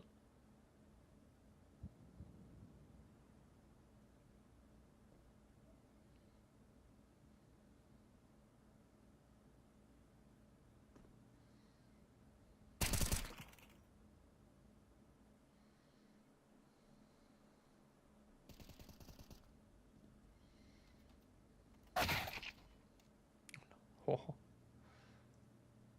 Lovely headshot again. Now just Draken in a 1v5. 30 seconds left, 15 points of health. Won't really find much from here.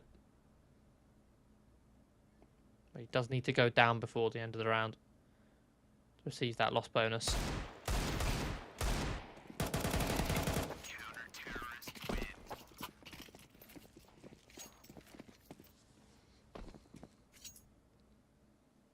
ENCE Academy up to a 5th. Stringing some rounds together. And bank built up.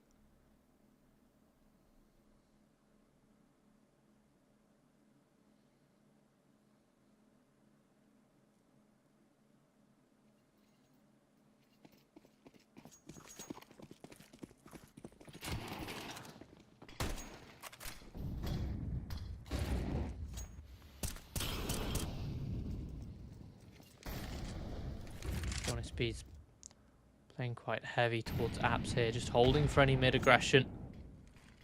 Retaining underpass and top mid. Going to be a faux hit on this B bomb site. Utility towards mid has pulled players away from B. Liam will find Schwartz creeping in towards underpass. A big opening. We'll see. Please spotted at least one player towards the top of mid. Going to be dropping a smoke to try and play for his own survival. Flapek not going to be respecting this smoke. Goes straight through to find Miltsy. ENCE Academy, their reaction after they over-rotated away from B to then go back towards B. They're now rotated heavy towards this A site, but in doing so, they've allowed JohnnySpeeds to pick off the stragglers in middle.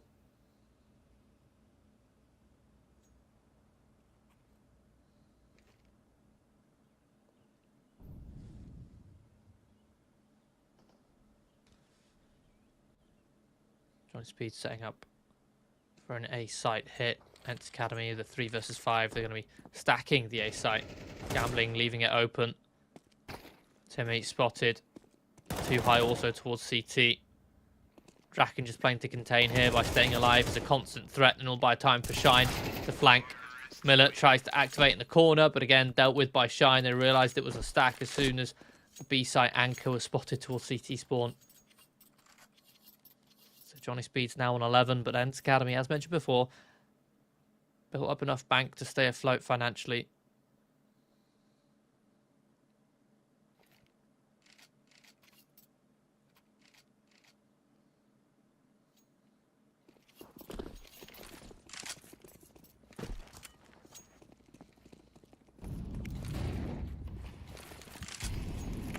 top mid smoke. Stood on the wrong side of the bin. Moment stop Sapek running in for another own entry. He will be traded, however. 4 versus 4. Health very low on Shine, but Liam, this lurk towards the A site for JohnnySpeeds much more effective than that of their opponents in the first half.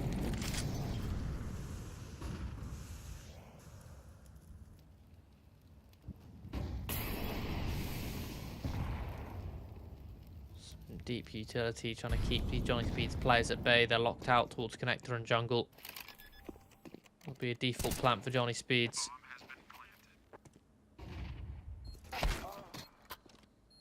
Spam through the box. Does equalise.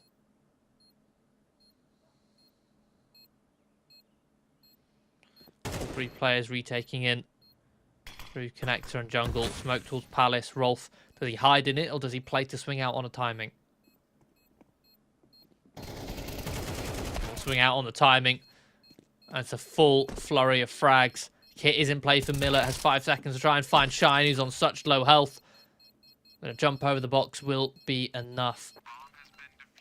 And ENCE Academy will find their 6th.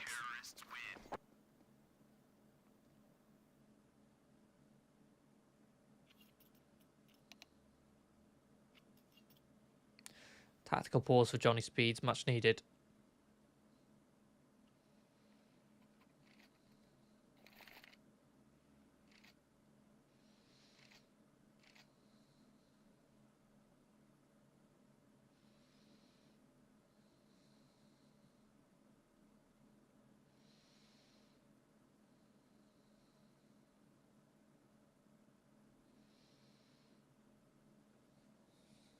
These 2 sides in the late rounds are starting to slip away from them. Especially considering how much of a commanding lead they had at the half. 10-2. So now 11-6.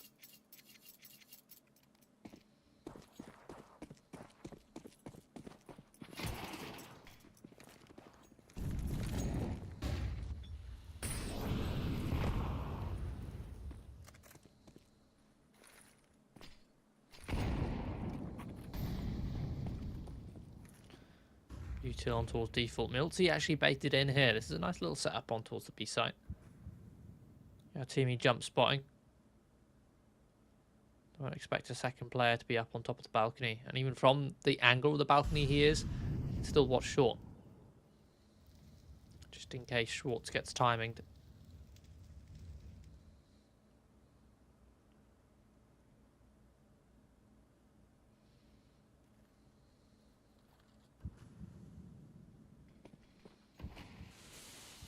Deep smoke.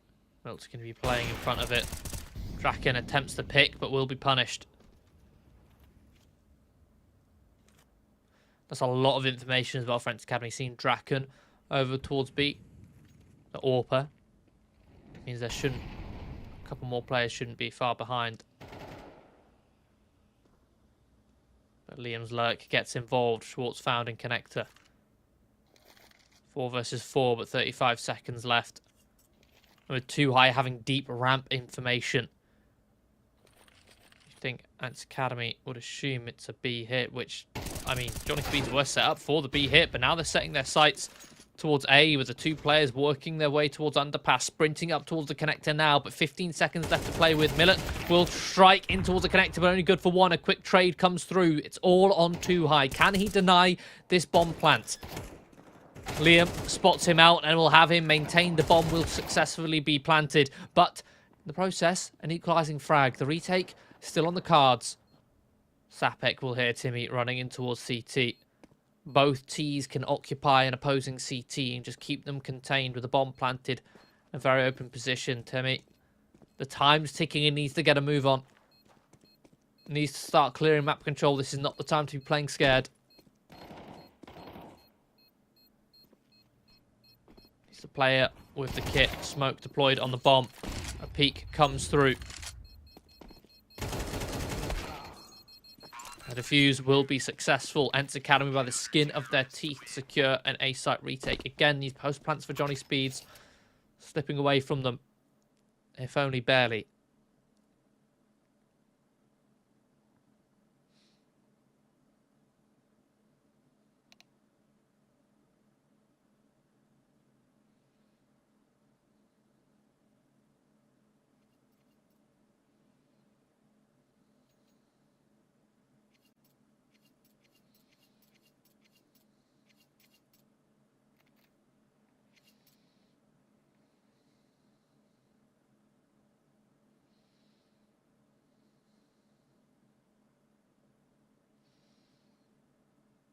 Another tactical pause for JohnnySpeeds, figuring out how they want to approach this round with their limited investment. So they go for a bit of a hobble together half buy. You've got 2 hero rifles, the rest are ecoing. 2 Tech 9s and a Mac 10. Okay, Draken has sold, so he too will be ecoing. Just be this AK on Liam.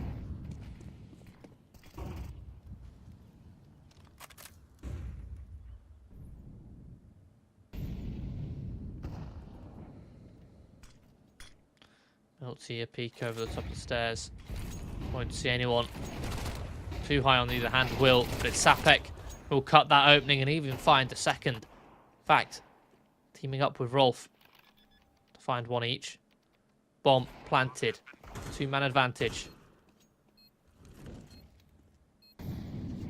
Weapons still not retrieved for JohnnySpeeds, but Miller has found the timing. Walk out, and oh, Liam, it's not clean whatsoever. That's the AK, the ace in the hole that JohnnySpeeds were relying on.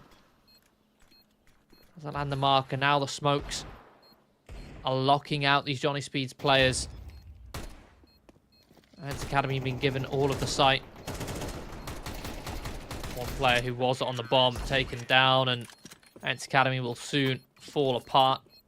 JohnnySpeeds will find 12 on a bit of an eco round there.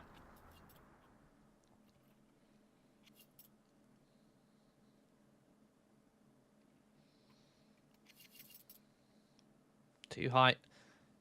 Tools take a booth on that round, was throwing so much utility. Dumping it all to try and prevent a CT push that he allowed space and time for Sapek to run under stairs. Get underneath Miltsy. Or Miller, I think it was. Now ENCE Academy, no choice but to force up here, but it's not a great one. Only one rifle, in the form of a FAMAS.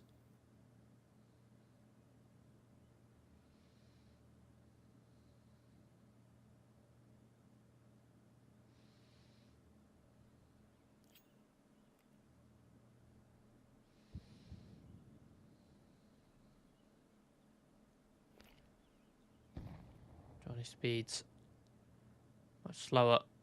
Tentative, waiting to see what they find. People about to come through. Draken out in the open, will completely disengage. And Wally, Draken will hear the toe tickled, and oh, a lovely little flick to catch too high on the jump. Be a walk through the connector smoke, but Miltsy, the FAMAS, one weapon for the job with the most success, will drop the bomb. 40 seconds left. JohnnySpeeds have a disadvantage, and Miltsy's picked up an upgrade. Mollying towards jungle. Actually keep Liam locked in, unable to find Miltsy, although Miltsy aware of it being a possibility. Barrel spotted, but oh, Liam, such a clean, quick shot. The nades will come through. 20 seconds left. Him, he's still in towards the palace. Bomb needs to be recovered. And oh, Miller, beautiful shot on towards Draken's AWP. 10 seconds. There's got to be no hope of planting this bomb here. Liam will be executed. Teme's timidness pays off on this round.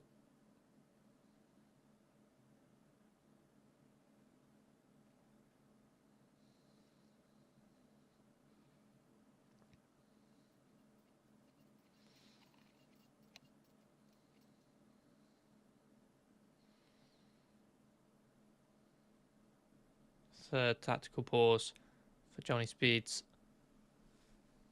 Again, they're struggling to get this over the line on their T side. They're finding the openings, they're finding the timings. But it's slipping away from small oversights or post-plant scenarios being easily dismantled.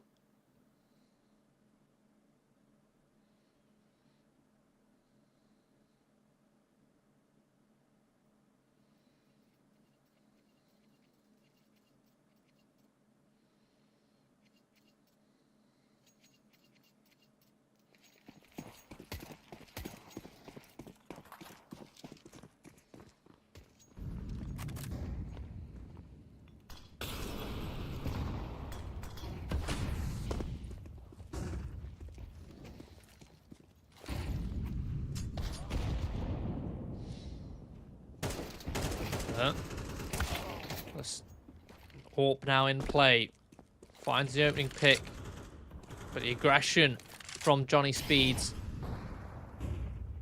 will net them a response. So 4 versus 4. The lurk of Sapek dealt with in towards window. This entire time, JohnnySpeeds have been pressuring out towards ramp to try and buy space for Sapek's lurk.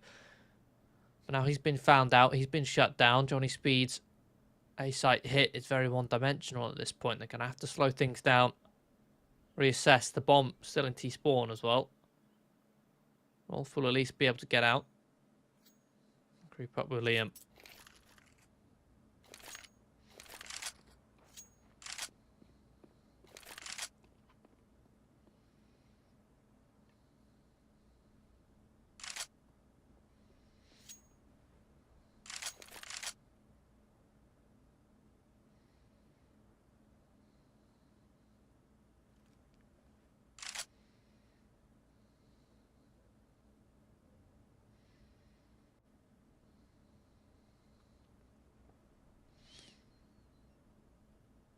JohnnySpeeds will set themselves up for a bit of a B split here. Shine has managed to make his way all the way up catwalk, completely unspotted. Will have too high to deal with an MP9 on a decent off angle. The question is, do players out apt to take contact first? Yes, they do, but too high pivots at the perfect time to find Shine. Leaving Liam in a clutch and not enough time to win it. So he's going to have to play to try and survive here. Does not want to go down after time.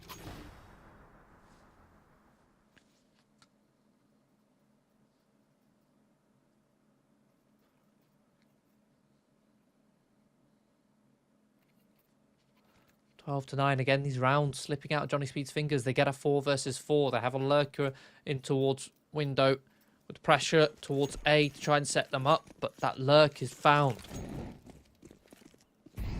Now 12 to 9. JohnnySpeeds going to be going for a force buy.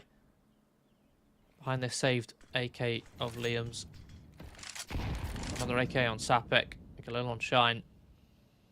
Mike 10 on Rolf and a Deagle on Draken.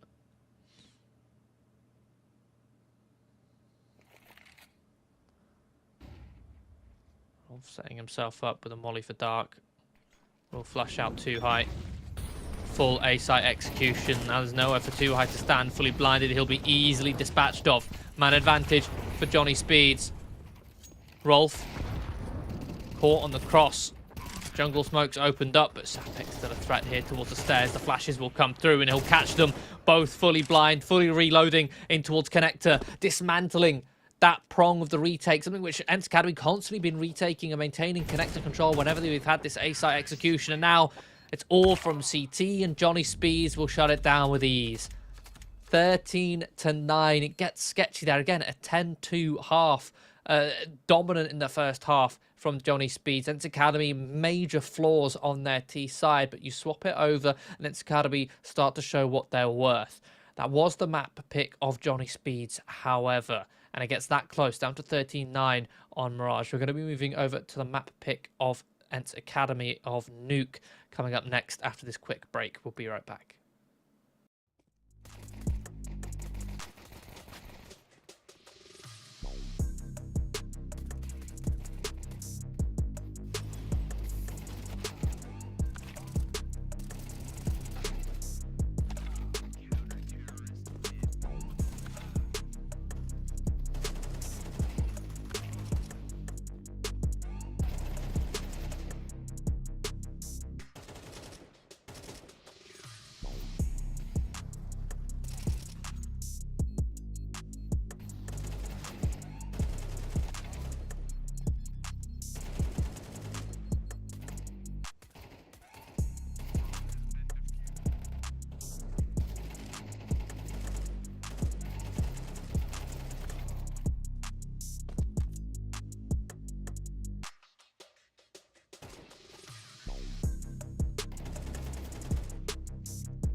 Welcome back, ladies and gentlemen, to United21 Season 28 Lower Bracket Final, where JohnnySpeeds are already a map up against ENCE Academy. And we're going to be moving on to ENCE Academy's home ground here of Nuke. But they are starting on the T side, and the T side was glaringly weak on Mirage.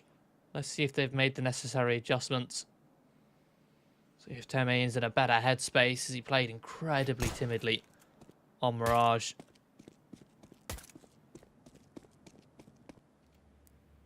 Starting with a little bit of a procession towards outside. They've pushed Draken all the way back in towards CT. He's holding a small passive angle, holding the potential split that will come through. So ENCE Academy look to go for a bit of a wrap here. 3 going down in towards Secret.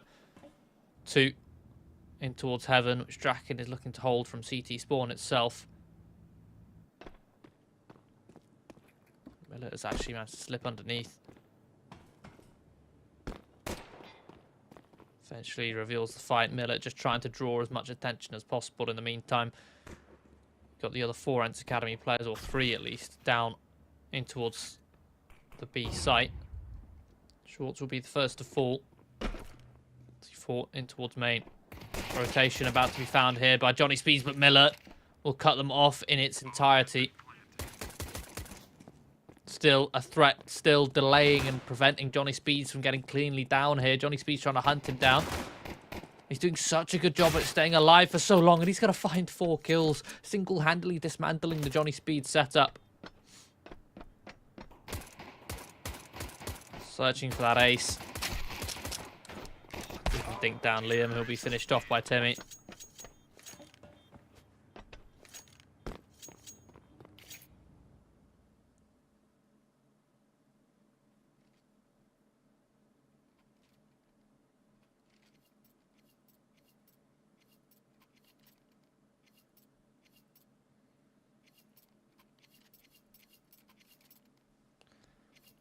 Brilliant start for ENCE Academy off the back of one heck of a round from Miller.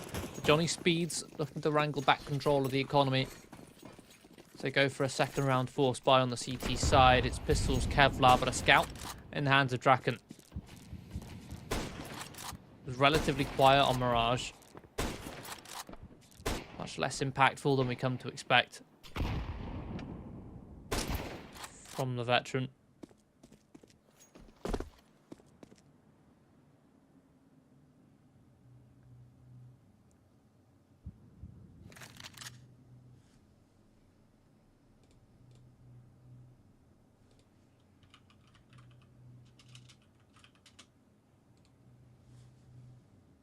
ENCE Academy will take secret control.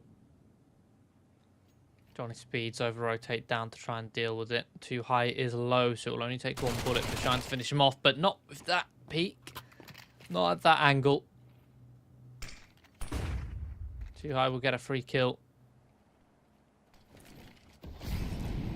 ENCE now start to converge outside, set themselves up for an A-site split, flooding their way through main. But Rolf is in such a beautiful angle for the 5-7. We'll find 2. An equalising kill comes through eventually, but the flank from Liam will shut down Miller.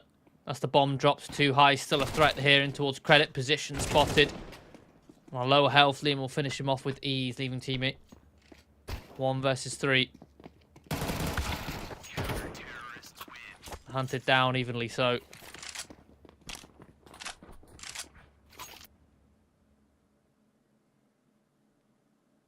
So JohnnySpeeds break the bank from ENCE Academy.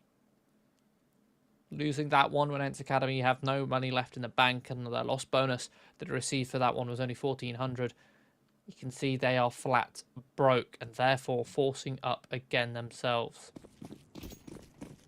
JohnnySpeeds, on the other hand, surviving with 3. They're able to save 2 AKs and a Galil.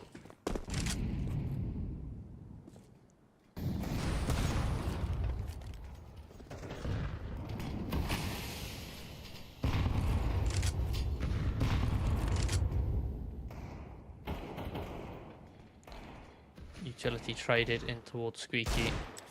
ENCE Academy just trying to bait out the CT utility. They have 1 full belt of grenades on 2 high, likely setting themselves up for a bit of an A-site pop here, or a bit of a A-site fake. In fact, no, the utility has been dispersed. They're setting their sights towards the ramp instead. Shine sits on a bit of an off angle, looking to see if he can find one before dropping. The flash will come through, dodges it easily. Falls back to the next. Drops his own flash to slow them down somewhat. They'll start to flood in. Shine now has the support of Liam. Single door open. He will use the cover of that smoke to push his way in towards the left-hand side cubby, where he can play very easily off of Shine, who'll collect a triple kill. Looking for the quad. Miller left alive, left alone, will eventually perish.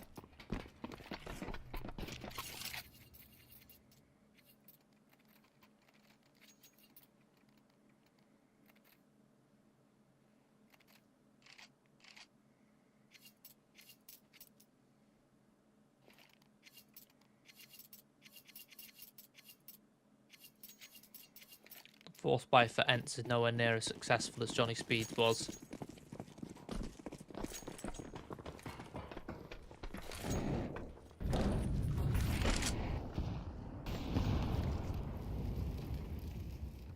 So ENCE Academy have to go for a full eco here. 5 Glocks.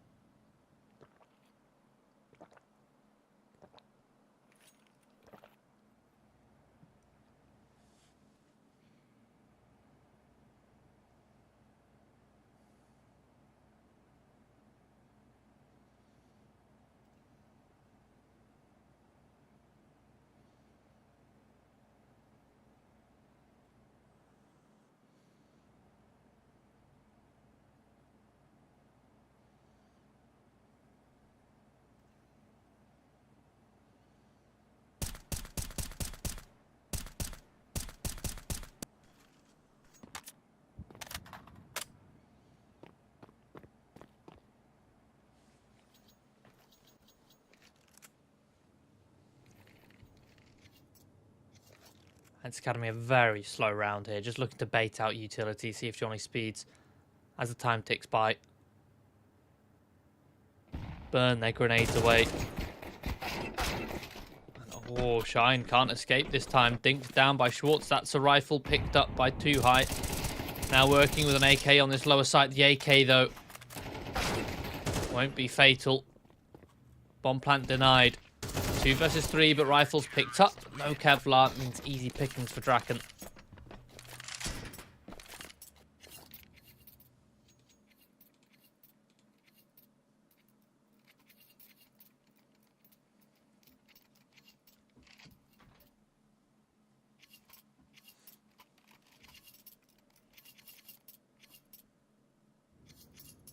So JohnnySpeeds deny the bomb plant. This 5 with 3 players. It's still profitable.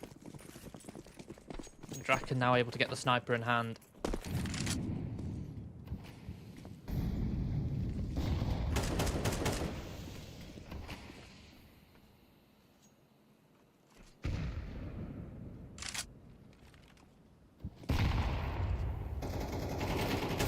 Liam entrusted with outside control, but left exposed to a wide swing from Miltsy. Can't adjust quick enough to that peak. Oh, Schwartz deals with Sapek. Relative ease. Shine tested on towards the ramp. This defense is all falling apart for JohnnySpeeds now that ENCE Academy finally have rifles in their hands. It's just Draken with this AWP who's... That's the first AWP shot, or at least the second AWP shot he fired this entire round.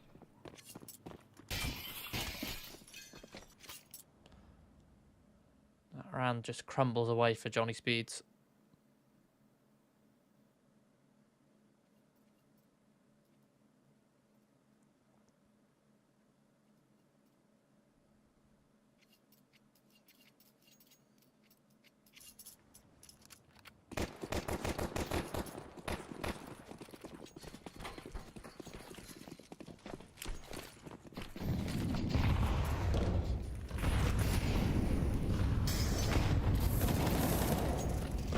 Sapek.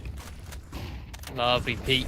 Elevated on the bottom box of Tetris, but ENCE off the back of it. They're looking to accelerate here into an A site hit, but the smoke. They struggle to get through. Liam. Laser focused here towards Hut. Will give JohnnySpeeds a man advantage. Miller slinks through the smoke. In the meantime, Schwartz will plant down towards B. He's got to try and find a way to escape the site here and secure a strong post plant. Shine will reveal his location. A bit of a paranoid spray in the smoke. Miller will then activate on the flank. Easy kill for Schwartz. Shine wasn't subtle at all about his positioning.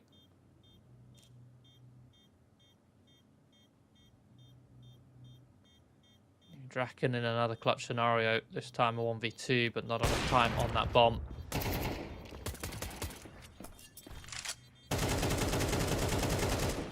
Schwartz will go down with the ship. Scoreline tied 3-3. Only an AWP saved for JohnnySpeeds. An AWP that, again, so far today has not looked very scary.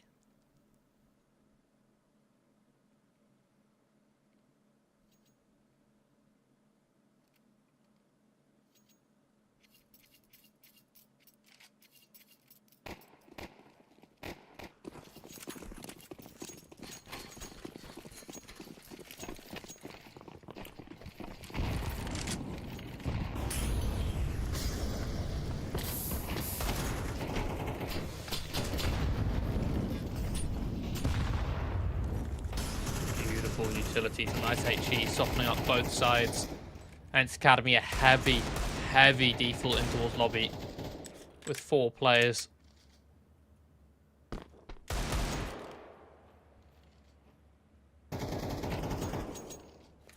Shine is the weakest performer on the JohnnySpeeds side in the last 3 months and can sometimes be a little bit of a liability. And when he's in a position like he is now on ramp, where the ramp player can be very easily isolated, it's a weakness which JohnnySpeeds will need to cover. And you can see at the start of this round, you did have Draken posted there with the AWP. Now since started to stare outside, holding for the cross.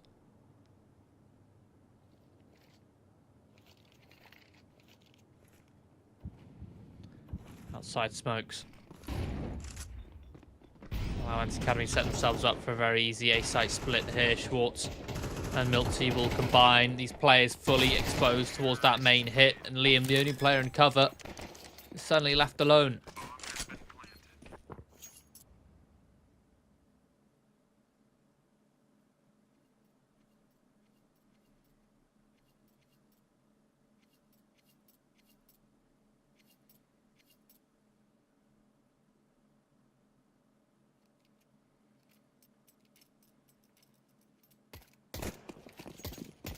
JohnnySpeeds are able to get weapons back out, but Draken missing that sniper.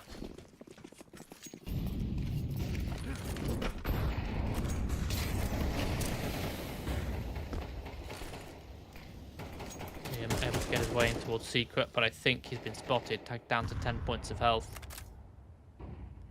Draken, on the other hand, tucked in the back of garage.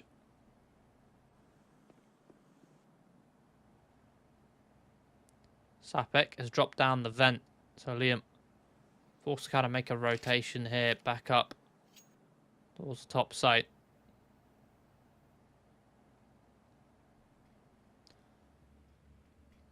With a diagonal set of smokes.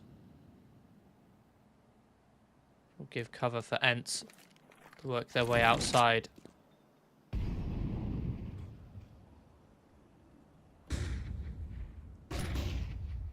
Draken's still a threat. Will tack into the next angle of garage. Has found the timing to slip into it. Should have heard the step, the drop of Milty. Now it's Sapek in place here on low and a lovely little off angle. Will be cleared by Schwartz though. Easy find, and Milty holds for Draken. 30 seconds left. ENCE Academy have control of both main and secret. The question is, where do they finish? Bomb is continuing its way down lower. Perhaps to go up the vent. Wolf is in a pretty good position for this oncoming split. We'll spot one, but traded very quickly by Miltsy.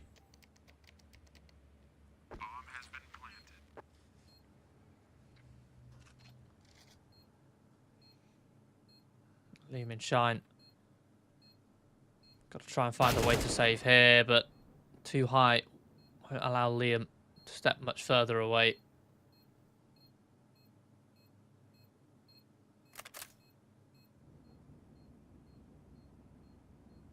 They know that Shine, the ramp player, likely would have rotated down towards the lower site. He should be able to survive at the back of the ramp room.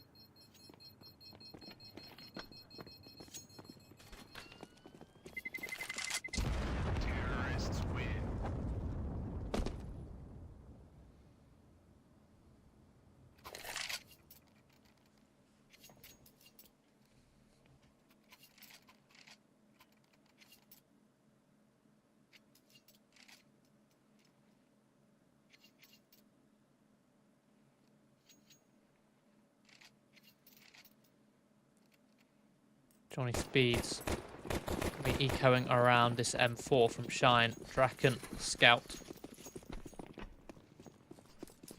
The rest on pistols.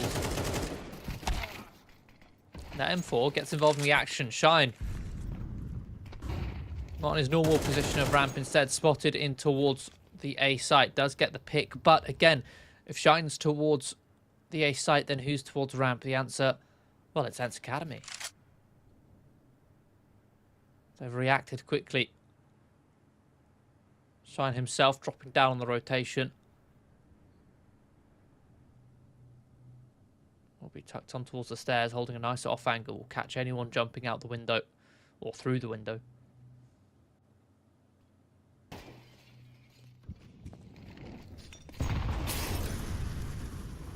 Last broken, you see Shine trying to see if he can peek and catch a player with a molly in hand. Misses that timing, and then the second time of asking is too late with the peak.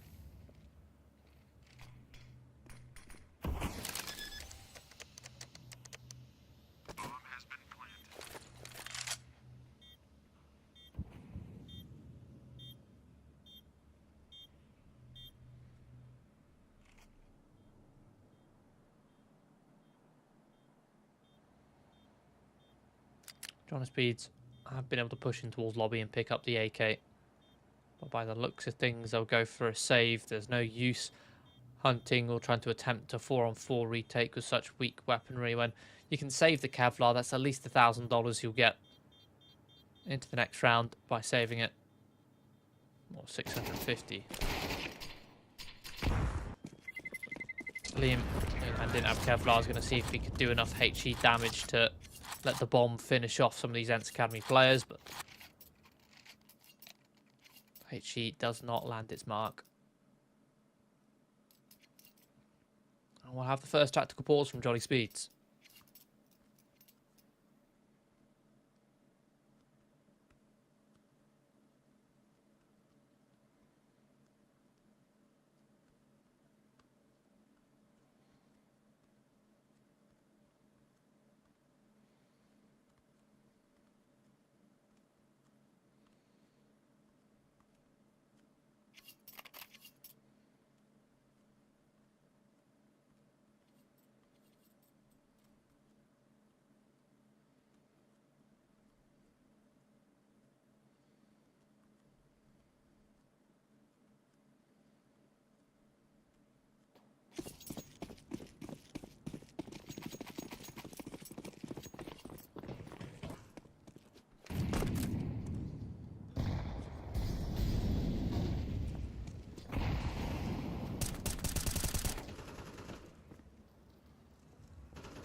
Round number 10, the full investment after the save.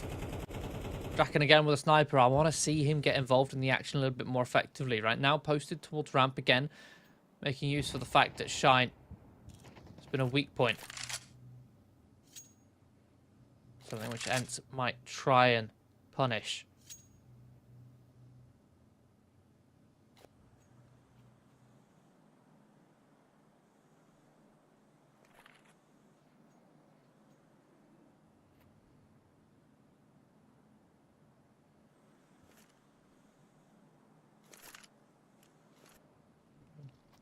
Again, it's very slow start for ENCE Academy, letting JohnnySpeeds bleed some of their utility.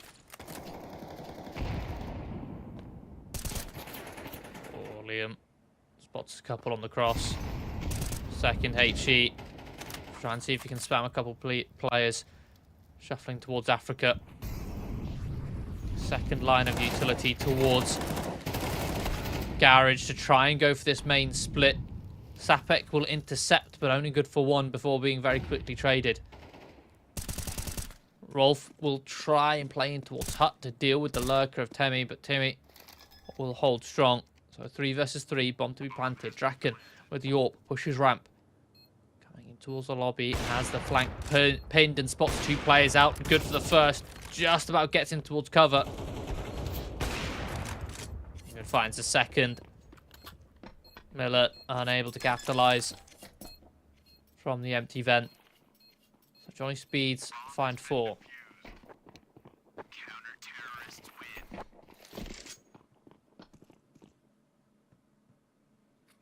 Good information gathering outside to allow,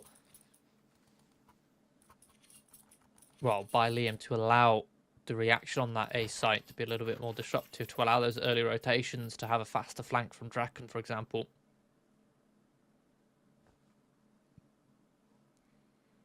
We are going to be seeing a tactical pause from ENCE.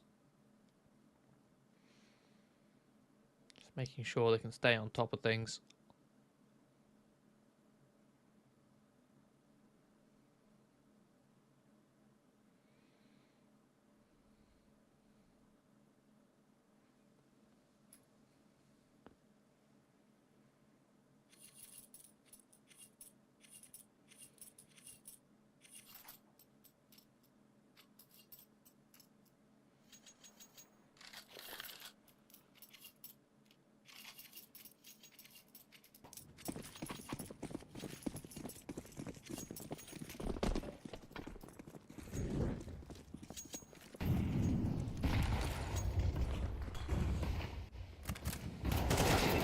And look at this aggression from Timmy, right? A full 180.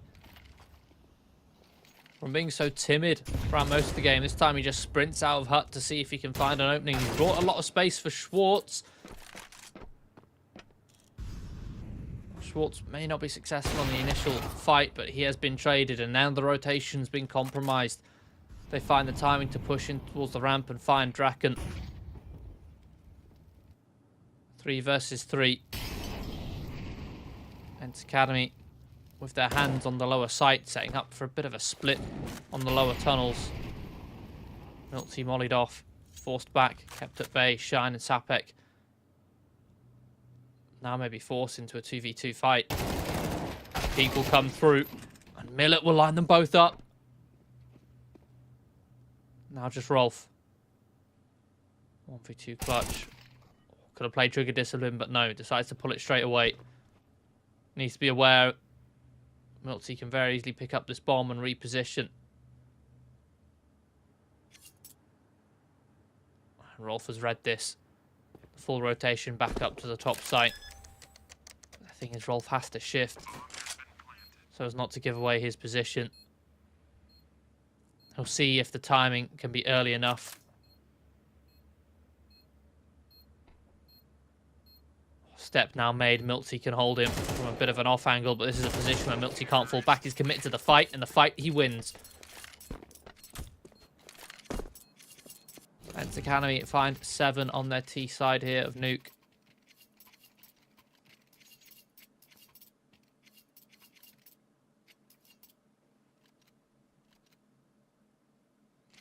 So just 1 round left in the half.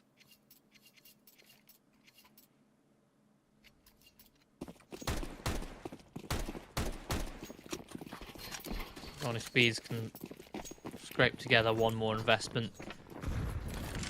ENCE Academy looking to go a little bit more paceful in towards ramp. Too high will mow them all down as JohnnySpeeds finally attempt a bit of a lobby crunch. But it doesn't pan out. ENCE Academy playing so heavy in towards lobby at the start of these rounds. Waiting for those exact plays. 3 versus 2. Milty, ooh, very high risk.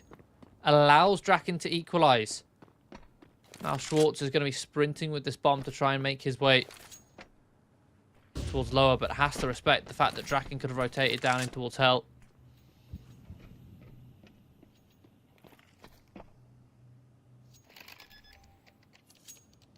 Schwartz going to plant this bomb. Sapek's just going to walk through the smoke.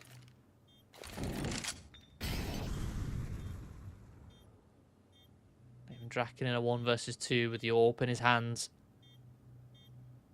I believe that was step heard. Closes door, easy headshot for Schwartz. An 8-4 half in favour of ENCE Academy here.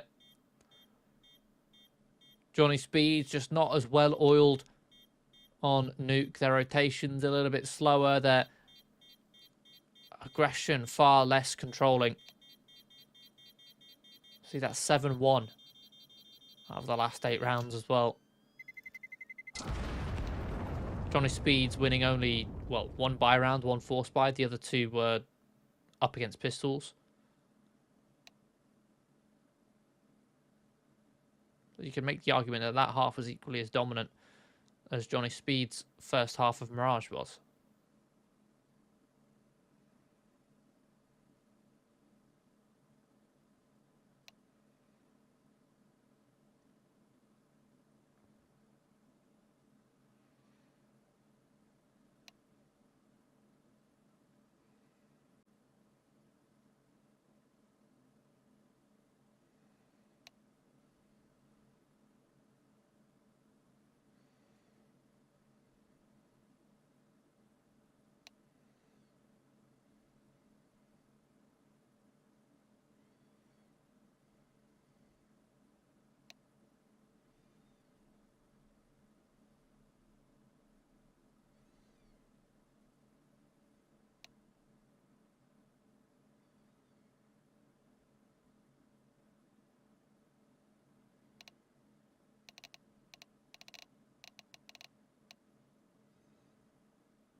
We'll continue here with the second half, but again, JohnnySpeeds down by 4 rounds. And then moving over onto the weaker side of this map.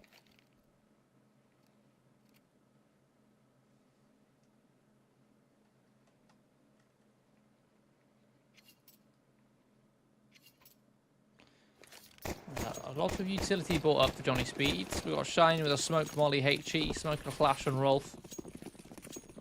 Interesting to see what they have in mind.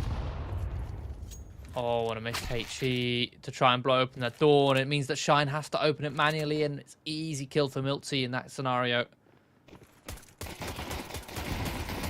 And a trap laden for JohnnySpeeds in towards ramp with 3 players ready to cut them down.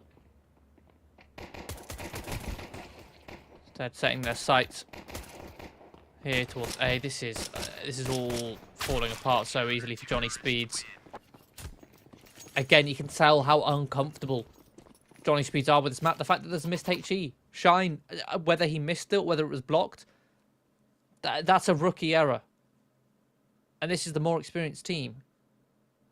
That HE should never be missing, whether it's because he missed it or, again, if it was blocked, it's because a player jumped around the corner. You should never, ever jump around that corner if someone's trying to HE open the door. A lot of players have the habit of strafing around corners when they're running around with their knife out, but in that position, in the back of the elbow, the back of lobby, if you jump, you end up just headbutting the HE that your teammate behind you is trying to throw to blow open the door. By the looks of things on the X-ray, it did look like Shine had actually just missed it, though. Now JohnnySpeeds have to go for a full eco, and they're all just falling like flies, not giving it an opportunity or a chance for Draken's Deagle to get involved. Not that Draken is wielding any sort of special sauce today.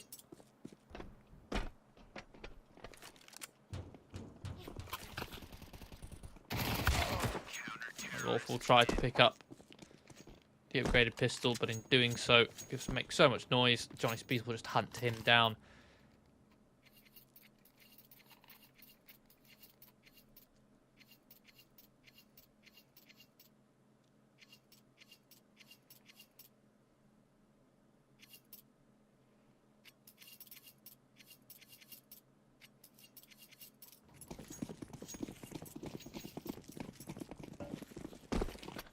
Rifles back out now for JohnnySpeeds.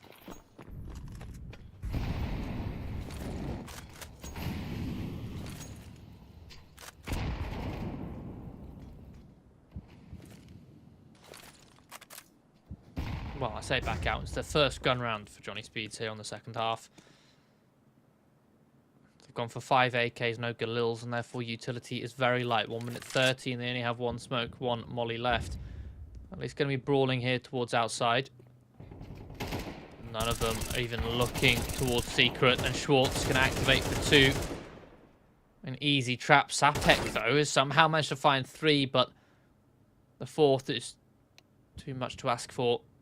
It leaves Rolf to come in towards the ramp. Yeah, it's going to be boosted up. I mean, easy kill.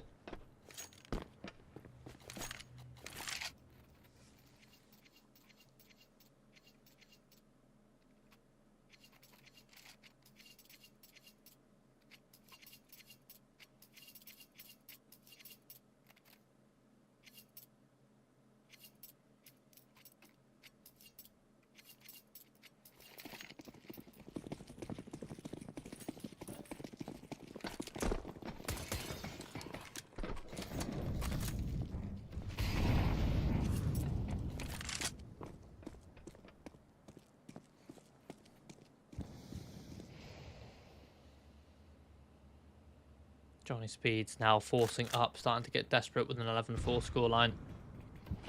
Got 2 rifles on the supposed stars of Sapek and Draken, the rest on Tech 9s. If Draken's supposed to be a star, he certainly hasn't been shining today.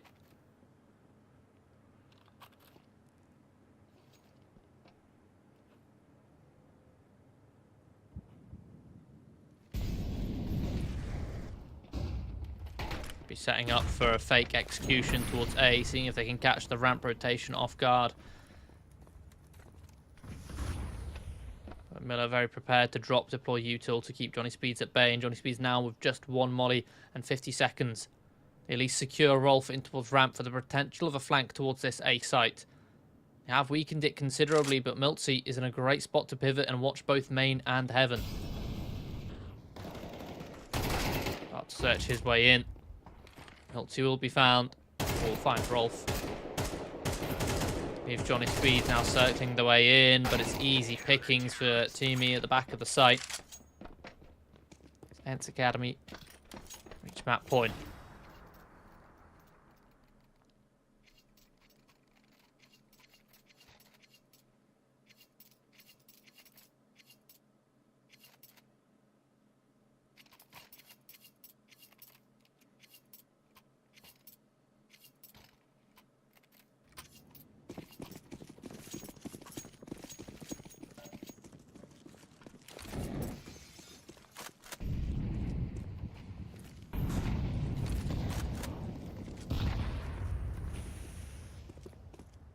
JohnnySpeeds forcing up with the rifles, looking to brawl, take the fights at range with some strong weapons. Rolf will catch the head of Miller.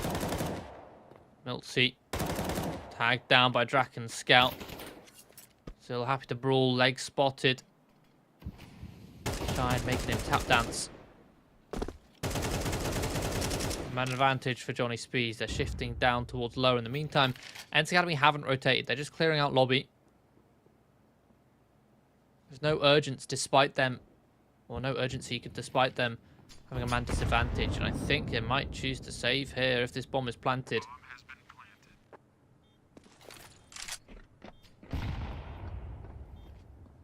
Sapek getting close on the ramp.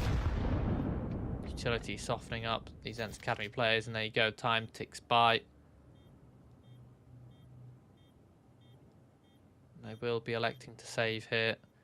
They've established that ramp is in their control with Schwartz making noise. The rest of them are actually going to be trying to set a trap towards Secret, knowing that JohnnySpeeds likely to exit that way.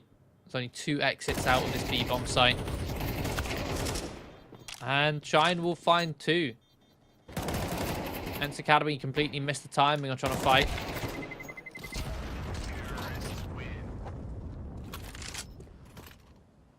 So ENCE Academy trying to play for exits there, but it's not ideal. Far from it, in fact, they lose 3 players trying to hunt. And now we will see compromise being passed across.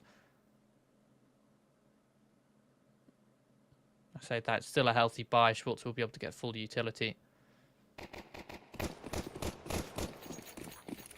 But the damage is done to their reserve cache.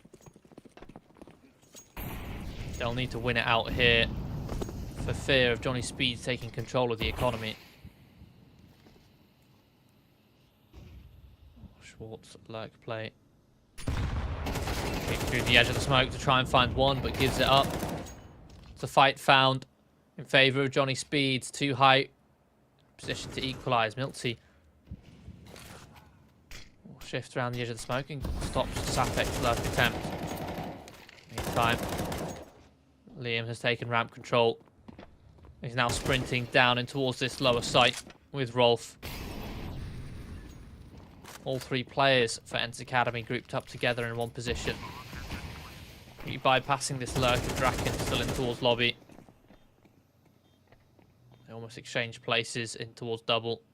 So they turn around, look to fight towards single, but Draken finally made his way down the vent. He's just going to get out there, keep them contained. 20 seconds and another save for ENCE Academy. They need these rifles. They can't afford to buy next round. And Draken is just going to have them pinned in.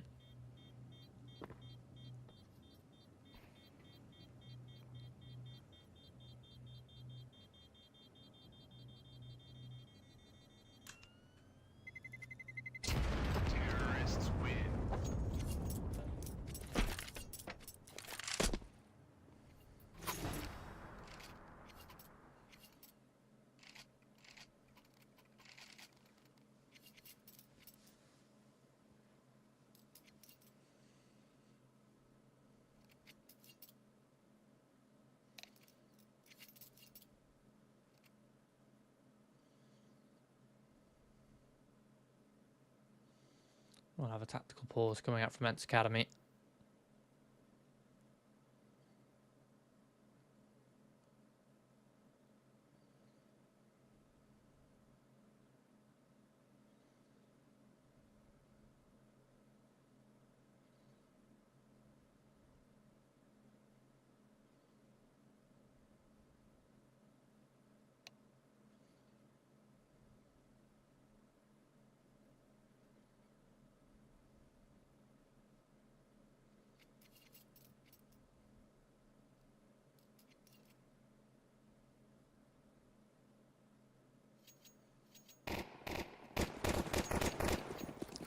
Choosing to go for an eco around this M4 from Toomey. Taking that M4 towards the A site, just playing in towards heaven with the utility he has on offer. There's 2 flashes up in heaven, ready to support his teammates. Looking to engage in the fight.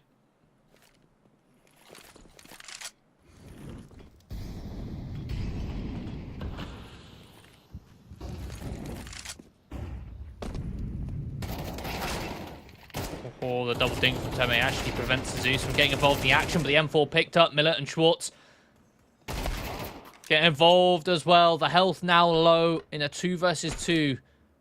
Draken on 4 points of health. Fortunately, Too High and Miller have not been able to pick up any of the weapons. Working with a USP and a 5.7. 5.7 though, still a threat. Flank coming in. Oh, spotted. Too High with this 5.7. Can't really afford to try and close in the distance with this weapon. It's going to be coming in towards lobby. Rolf will shift in towards main. Spots Too High.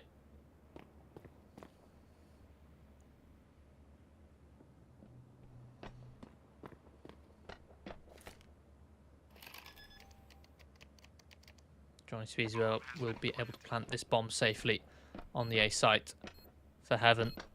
Draken is in control of. Miller will come up. Secret. Pick up a rifle. Does he save? And the answer is yes, not enough time with no kit to try and defuse this bomb.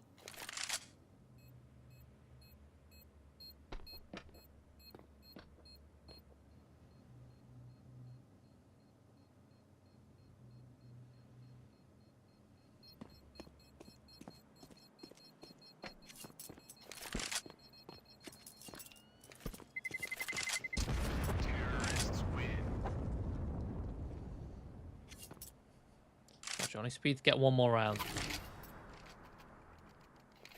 But it isn't half sketchy.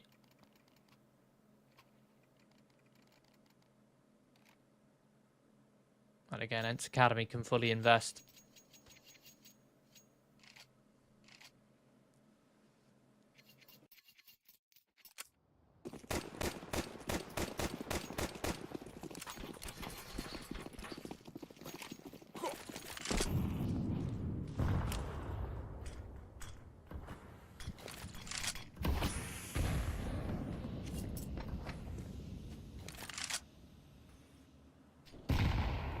Rifles back out. HE's will open these smokes to try and search these JohnnySpeeds players. Actually going to slink in behind the smokes as the HE's start to fade. Or Sapek tagged.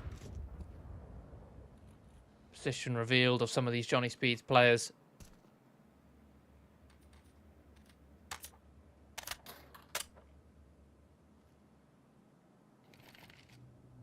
Slink down in towards secret quietly with a minute on the clock. Miltsy needs to go for a jump spot or something here. The molly will at least give it away. Reposition up onto the top site. Schwartz finds Draken towards outside. Miltsy now going to be tested here. Smoke towards double. Isolated on this top rafters. His location revealed. His element of surprise gone. So man advantage for JohnnySpeeds. It's maybe another round for ENCE Academy to save. Unless they can orchestrate some way back in towards this bomb site. Nope. It looks like they're just going to be shifting back into spawn. Saving 3 rifles will mean another attempt next round with a buy round. They can drop over 2 weapons.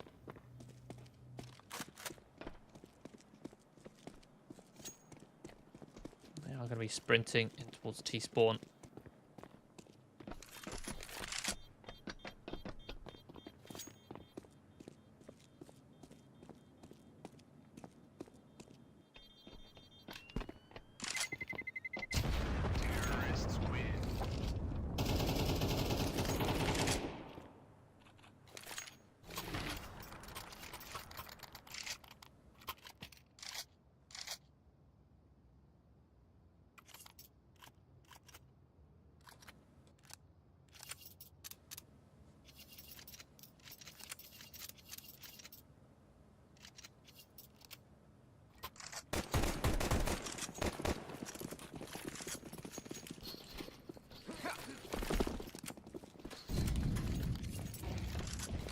Get another full buy. This time Millet can actually get an AWP.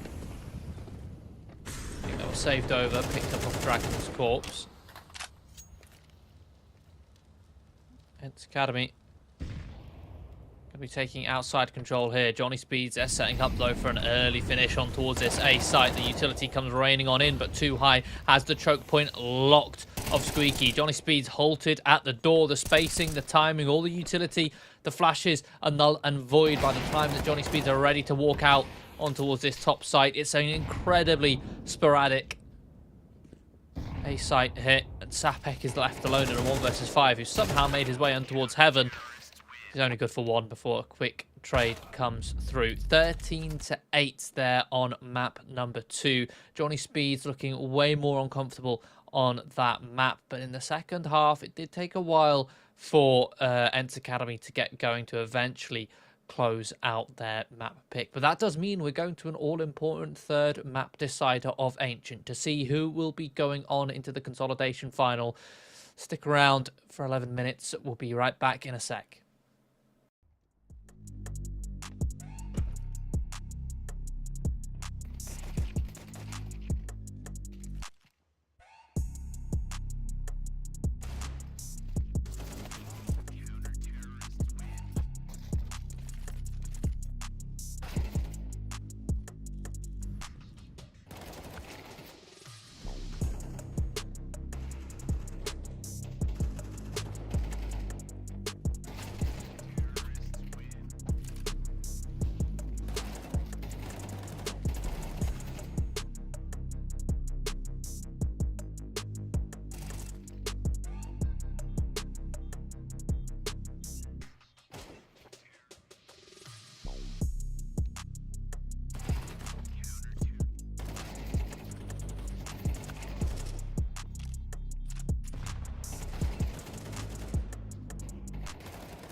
The final map here of this best of 3 series at United21 season 28 in this lower bracket final between JohnnySpeeds and ENCE Academy.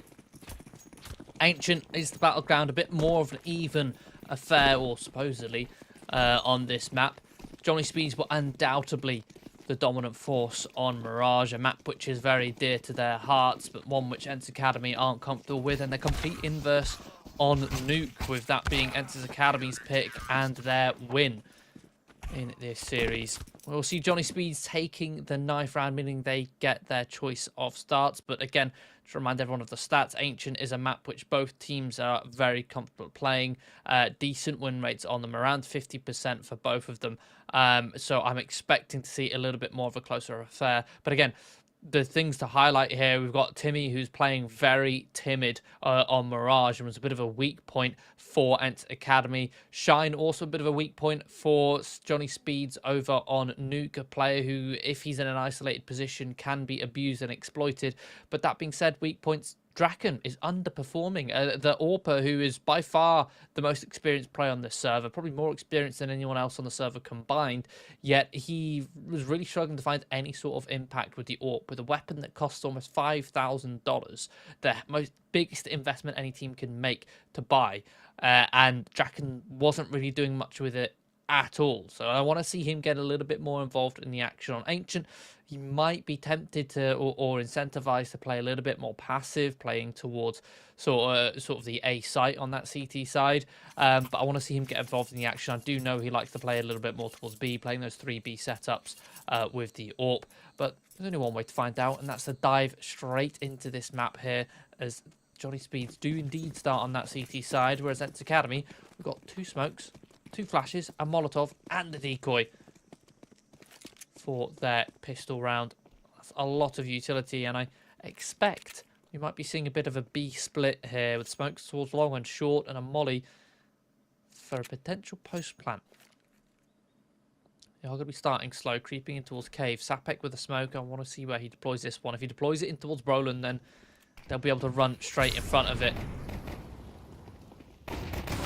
He's choosing to keep it in hand and misses the timing, but it baits in Draken to perfection. 3 lovely kills as he gets 2 through the initial smoke. Make it a quad kill. Draken, there we go, showing up to this best of 3. This consolidation, or this lower bracket final even, when he's needed most, shutting down that execution from ENCE Academy. Not being cleared in the corner, but when he is, he lands the taps that are necessary.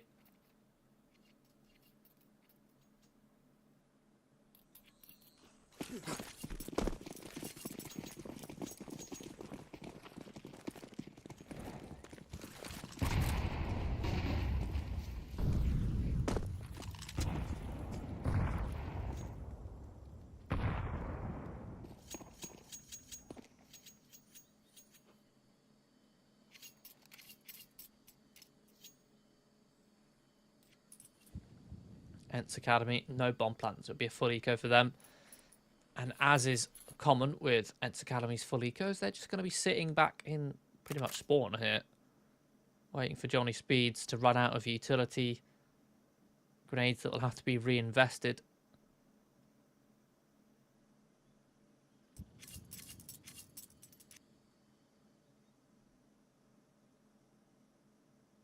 I mean, a full belt of grenades is what, $1,300? That's $1,300 per player. That's to get bought up for any grenade that is missing. If grenades... And if those full belt of grenades aren't bought in the next round, that means they would have run out of money. ENCE Academy are peeled apart.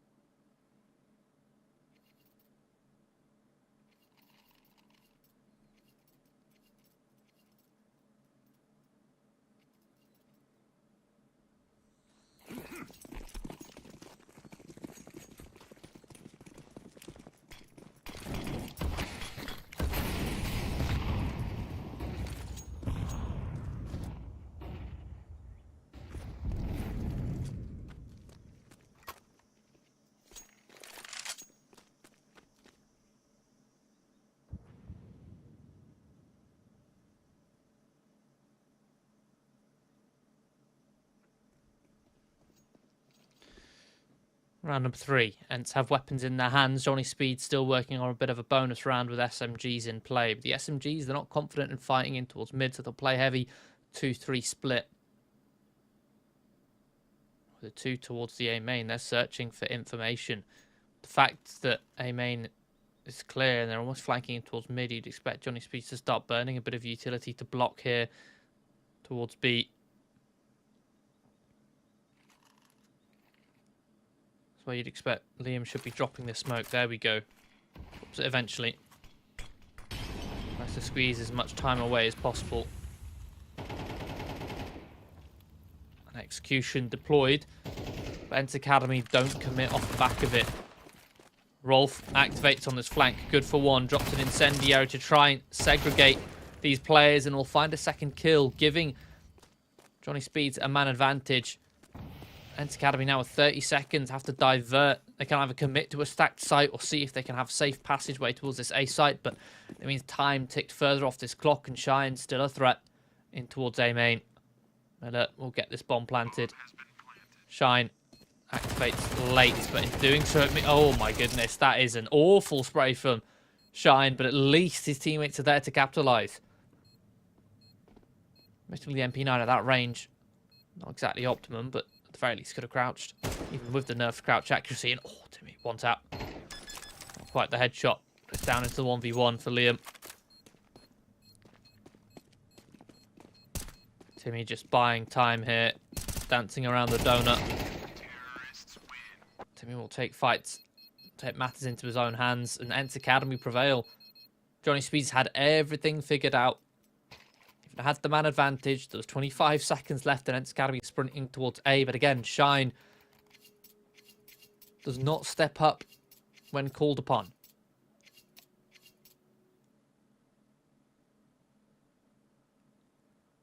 Doesn't even get one on that flank coming in from A main. ENCE Academy secure that A site. They trade out, which again, with Shine's positioning, you should be doing better than just trading 1 for 1.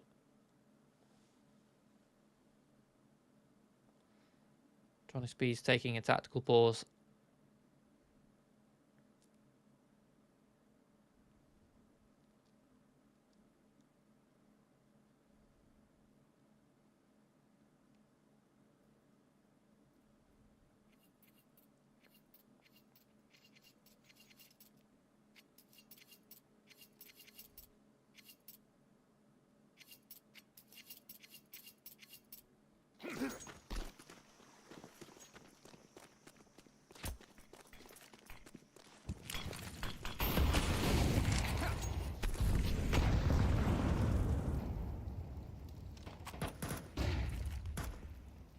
Early utility from ENCE Academy softens up JohnnySpeeds.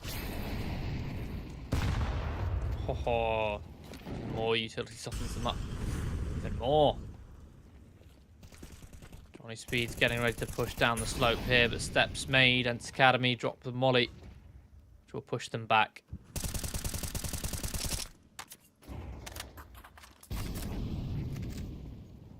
Utility being depleted on either side.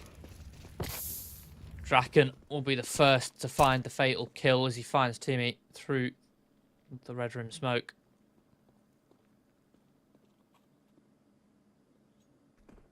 JohnnySpeeds secure cave control. Draken only good for 1, a quick trade from Schwartz. Start working their way in towards A. Again, Shine sits in towards A main.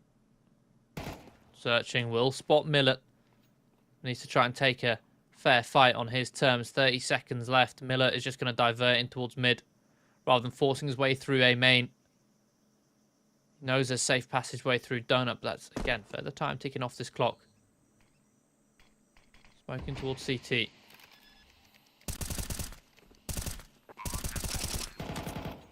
Rolf, bit of a spam, lands a dink. JohnnySpeeds, a 4 versus 3 retake.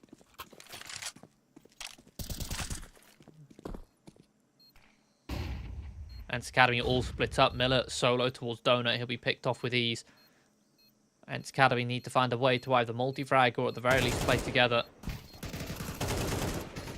Milty finds 2. No trade coming from JohnnySpeeds.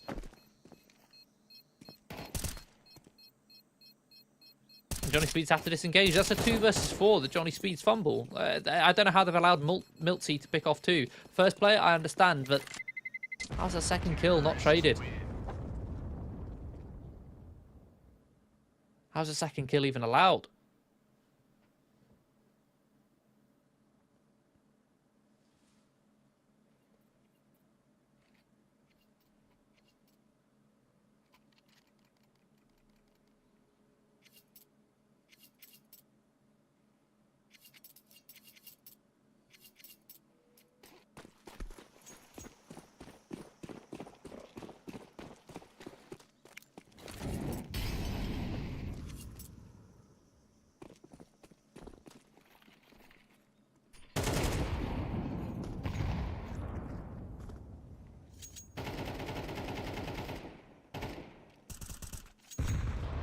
Bank broken for JohnnySpeeds as they wield only 2 saved weapons. Again, sit in this 3-2 setup.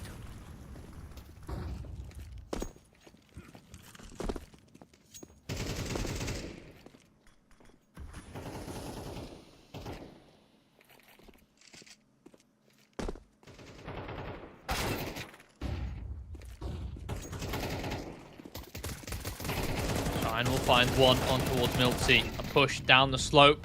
Sets up Liam for 2 quick kills. Make it 3 as he finds Timmy. Even dinks too high. What a massive round from the young gun. 50 seconds too high in a 1 versus 2. Again, a similar move we've seen ENCE Academy make round after round already in this half, which is that quick diversion towards an empty A bomb site in the mid round.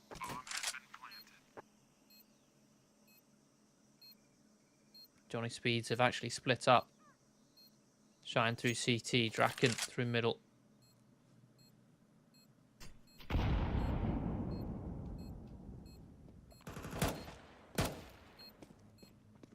They'll clear out the site with pace. Still a molly in the hands of Too High. It's landed on the bomb perfectly. That's it, no kit in play. Round 1, Too High. 1v2 clutch.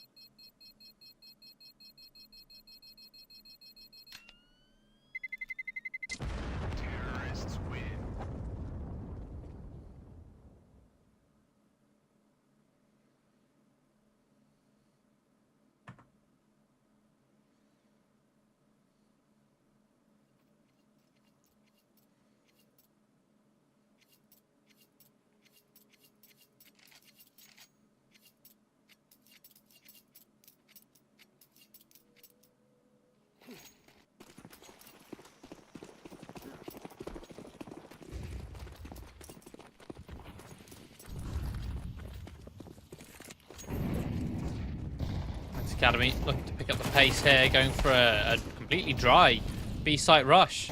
And JohnnySpeeds don't throw a single piece of anti-rush utility. So it's a free stomp on the first kill, but JohnnySpeeds is successful at least picking off a couple players on the assault. Timmy covers it with a double. Liam tries to edge through the smoke and it leaves Draken in a 1 versus 2, but no kit. It's another save.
JohnnySpeeds going for a half investment around this saved AWP.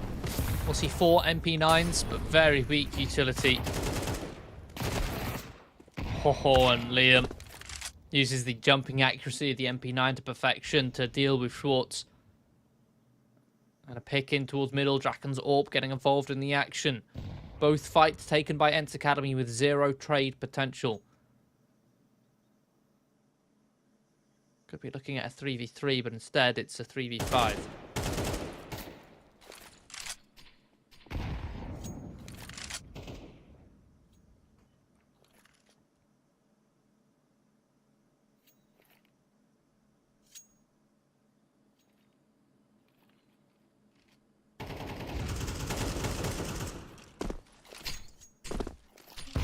Academy to try and set themselves up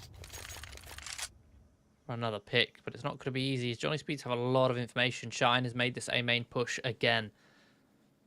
Cleared out all of main. Will be clearing out middle in due course.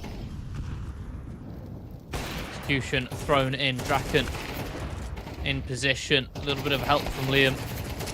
Counter flashes from the CTs. Draken will pick off 3, making it a quad kill here for JohnnySpeeds.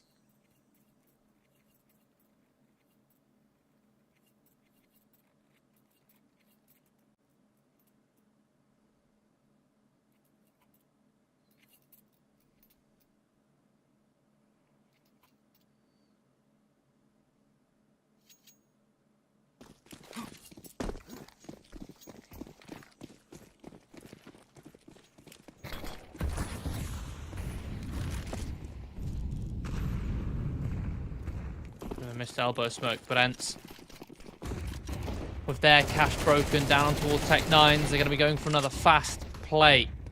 Smoking towards Donut. They're going to force their way through, but that's where Draken's AWP lies in wait.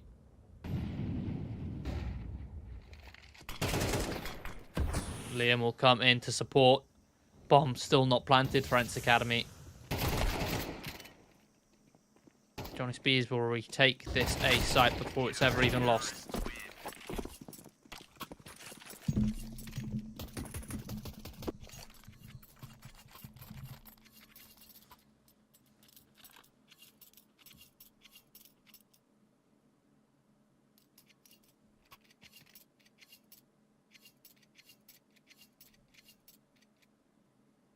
Round number 9, we've got another investment for ENCE Academy. Schwartz, who fully invested on the last, will have to go for a Tech 9.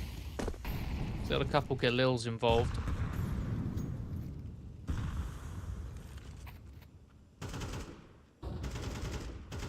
ENCE Academy starting to struggle in these early rounds. Much more passive hold this time. That means that JohnnySpeeds not going to be contested when they take map control, when they start searching for info.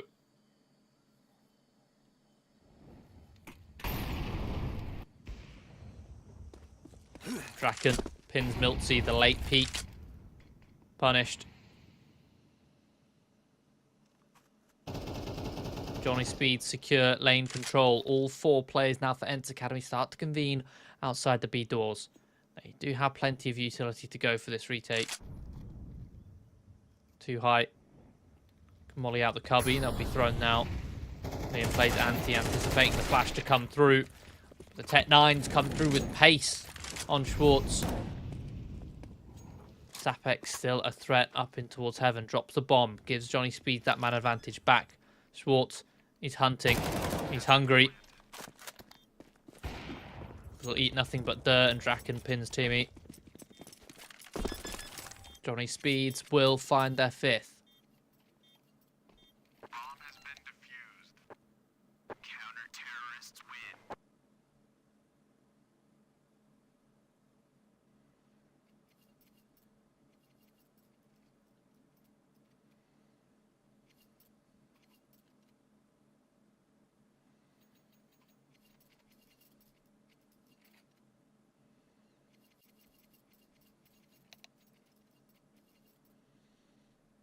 Do have a tactical pause from ENCE.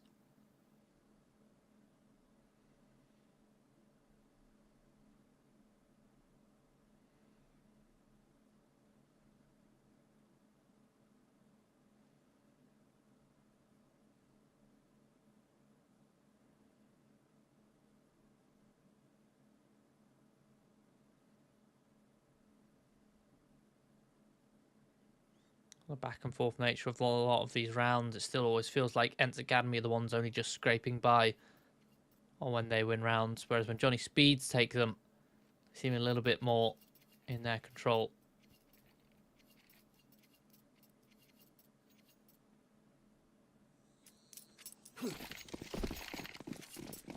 Another half investment for ENCE Academy. Tech 9s and even Julie's on Miller.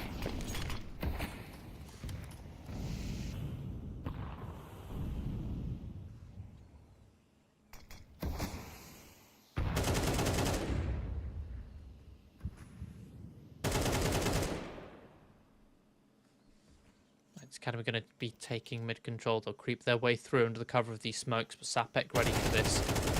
Peeks before the flash is thrown. Will catch too high off guard, but it's not a clean kill, and therefore he has to eat that flash. Shine hides at the back of the bomb site and will be good to find two. Gives JohnnySpeeds a man advantage due to a lovely patient play from him. At this point, JohnnySpeeds can come in on rotation. It's an easy cleanup. Get the sick. 3 players do fall, but JohnnySpeeds have built up more than enough bank.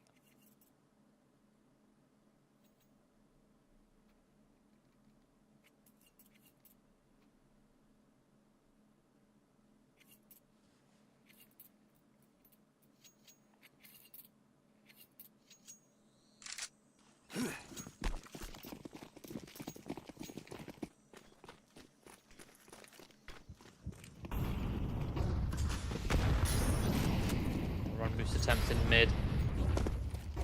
Does miss. And therefore playing mid a little bit more passively. We'll see.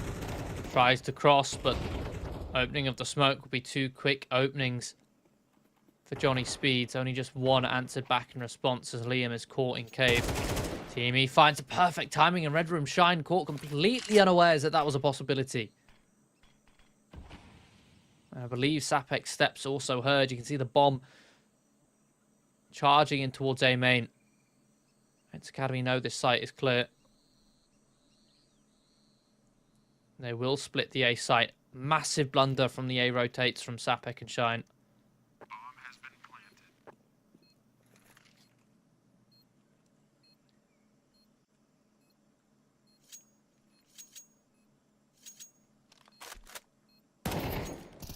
Be a donut post bent Sapek.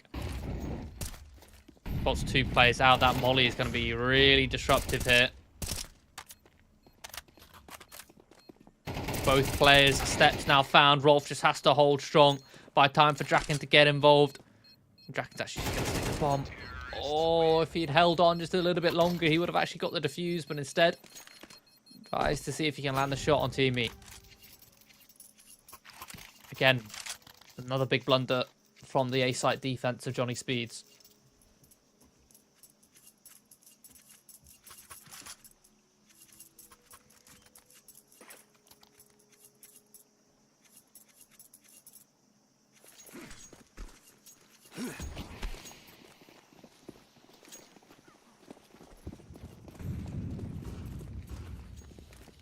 Again, it's instant mid-smokes from JohnnySpeeds, realising that the key to their success is being a little bit more assertive here. Not giving ENCE Academy the room to read your rotations.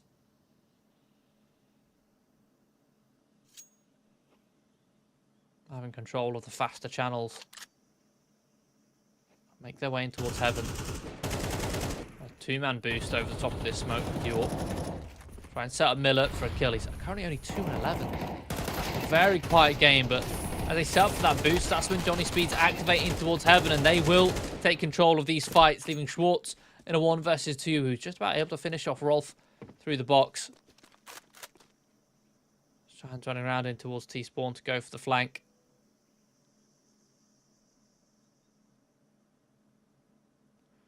The thing is, by going in towards T-Spawn, it now leaves open the possibility of a player going in towards mid, and therefore Draken has to fall back and respect that to watch heaven from the red room.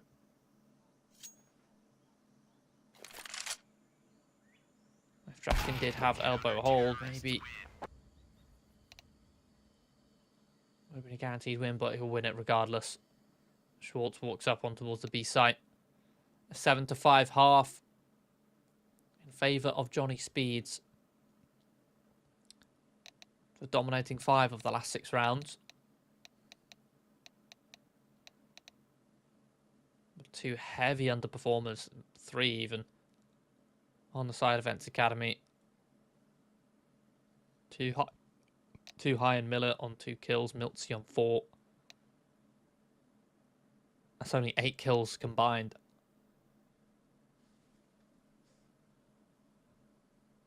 We do have a quick technical pause.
Second pistol round commences.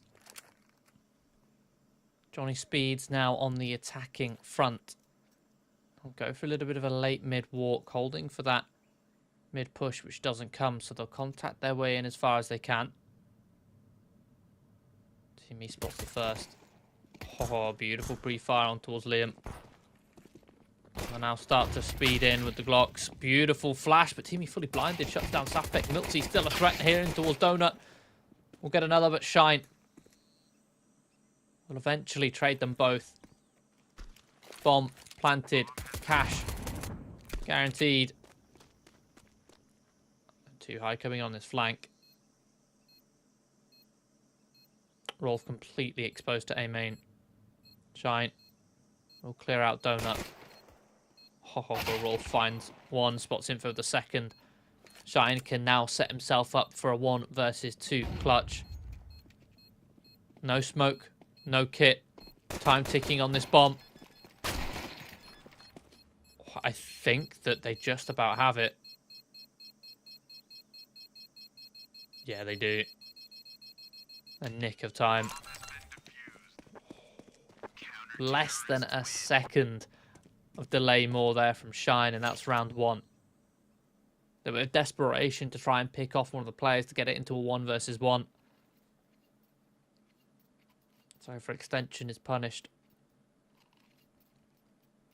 But again, bomb plant means we have another even round in the second. JohnnySpeeds, they force up. Galil, Scout, a couple Mac-10s and a Deagle. ENCE whip out a couple M4s, a FAMAS, a couple MP9s. Setting up fast on towards an A site hit, but feigning a mid-rush, which Sapek uses to slink in towards Red Rim to cut off these rotates. A threat on the flank will find 2 in quick succession. It's all coming in for the Mac-10s. Miltsy smoked off towards Donut. Again, Sapek still alive, still a threat. Still a presence which ENCE Academy have to respect. They have to be concerned about. You can see Too High just sat in towards CT spawn, just paranoid about the possibility of Sapek pushing him, but now Sapek is found, and he's going to find a triple kill. Too High just has to save.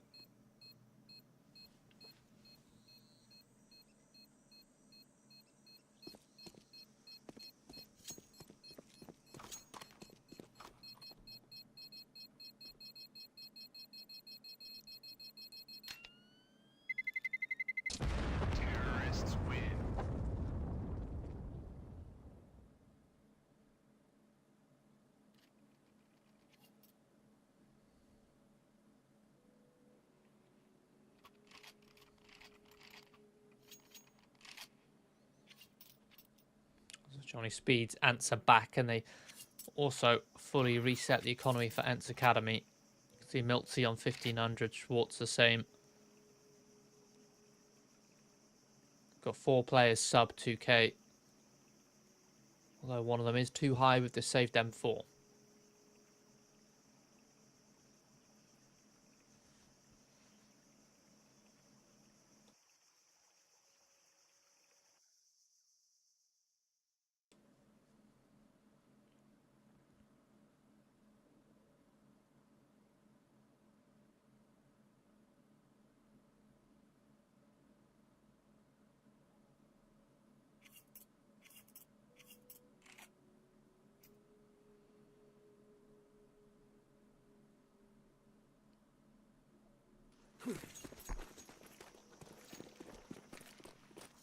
ENCE will indeed force up behind this saved M4. Decent amount of utility to work with. My X factor of having that rifle will certainly give them a helping hand, but it is on a severely underperforming player. JohnnySpeeds will take mid control. Sapek in towards heaven.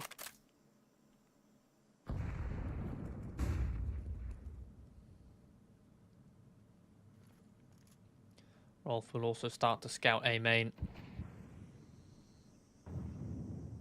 B lane take utility coming through. Miltsy's Deagle will be the first to strike.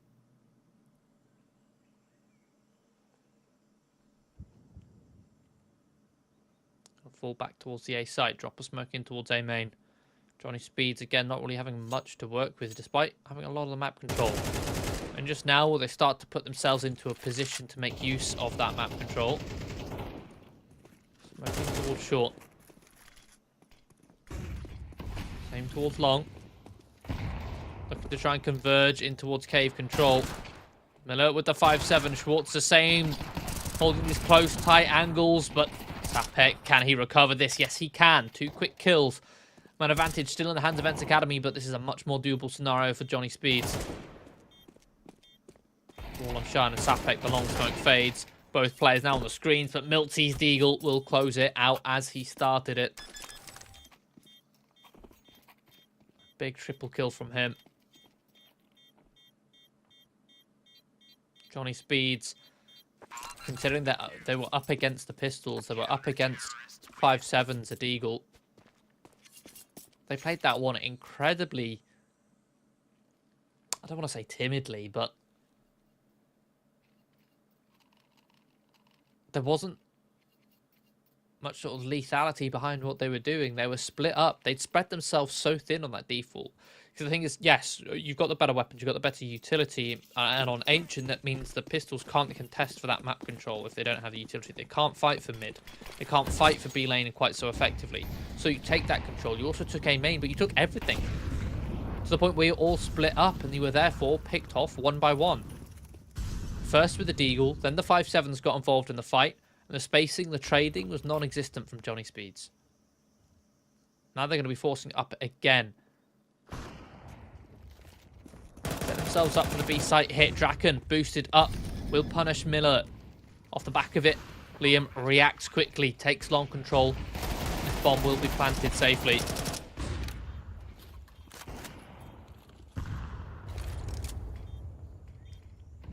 I think ENCE Academy are choosing to save already. 2 players sprinting in towards Temple. The A site too high, just needs to get out of there. He's still under the cover of this smoke.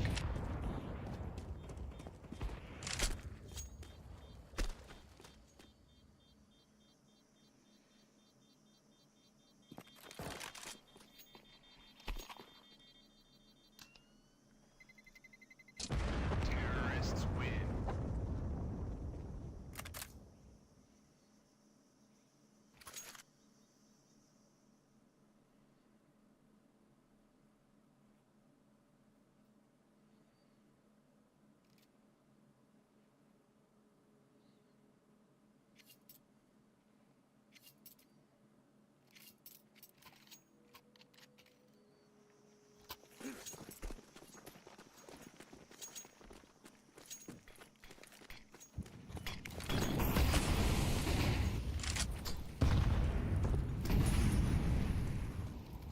ENCE Academy and saved weapons are going to be forcing up behind them with a couple MP9s. They're going to look to be a bit more assertive with this one, heavy in towards mid control, trying to lock out JohnnySpeeds from most of the map. Milty will fight his way through cave. Timmy replenishes the smoke at elbow. Eventually, ENCE Academy will run out of smoke, so we'll have to fall away from mid control.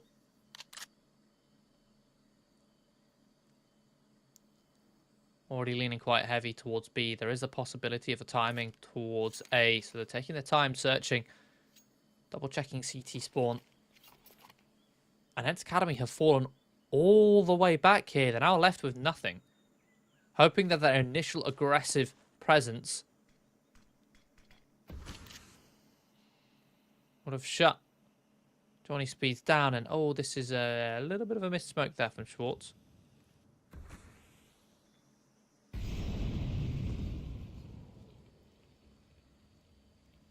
He'll walk his way through it, but Draken on scopes. Util thrown. Schwartz activates, but quick trade comes through. Sapek in the meantime lurking in mid. Will find Timmy. The Mac-10 will be traded. And oh, Sapek headshot straight onto 2 high. That leaves Miltsy over here on A and is alone sim in a 1 versus 3. Again, ENCE Academy giving JohnnySpeeds way too much room to work with.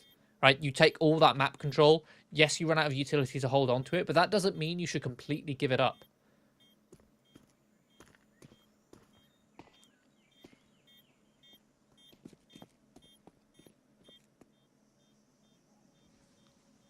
When I used to work for as an analyst for Verdant, the now Alaska squad, one of the terms that they like to use was whether something was a hard hold or a soft hold or retake.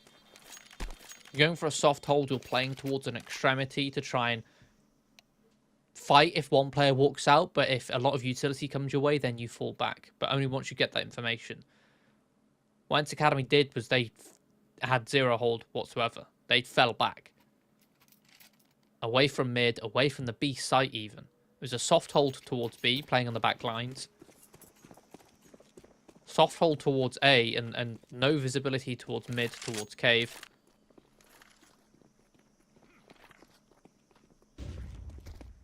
Now their bank is broken. They're on USPs. JohnnySpeeds up to a 10th.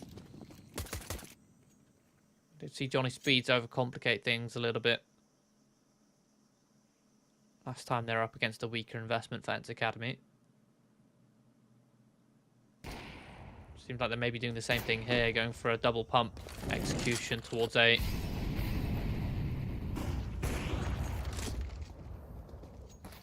The initial pump has actually brought the rotation for ENCE towards this A site.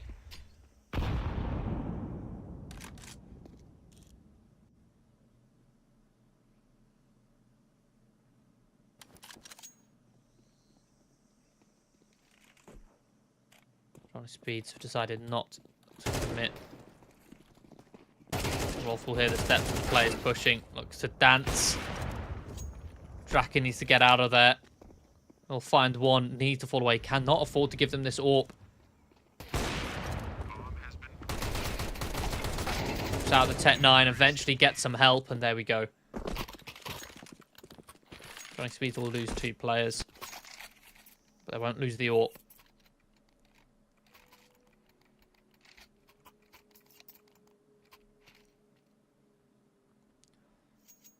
JohnnySpeeds now with a tactical pause.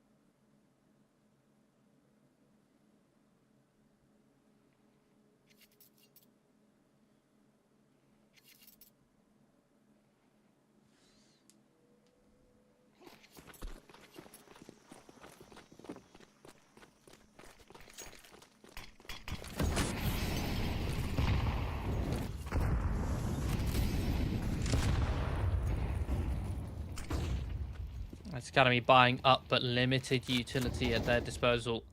Especially on Ancient when a lot of it is burnt early on.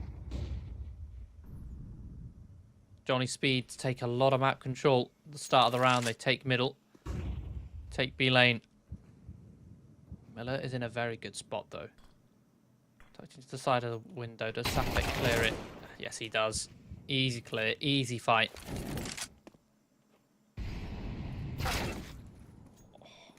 Big position from Milty. Schwartz now ready to swing off of too high. Liam, only good for one. Sapek has actually found the time to lurk in towards Red Room. JohnnySpeeds, fingers in a lot of pies right now. Timmy does have him held. Sapek has... He's got himself into an even stronger position now because as he's going to be hunted... Oh, never mind. He takes the fight anyway and he wins it. Beautiful shot. Puts into the 2 versus 2. At this point, JohnnySpeeds has been sat patiently at the top of the site. Waiting to see what Schwartz did, but Schwartz decided to just sit still. Milty will group up to join him. They'll be able to fight through cave, but again, JohnnySpeeds know that he's towards cave. I say that, Shine. Not looking. You know that Schwartz was towards cave. Now Draken's left in a clutch into the 1 versus 1, and it's an easy trade up against the AWP. JohnnySpeeds, I don't know what's going on there. You know Schwartz was towards cave. You know he was. Unless he'd found the timing to push through cave in towards heaven. So I don't know why Shine is stood in such an awkward angle and not anticipating, not focused on cave being the utmost priority.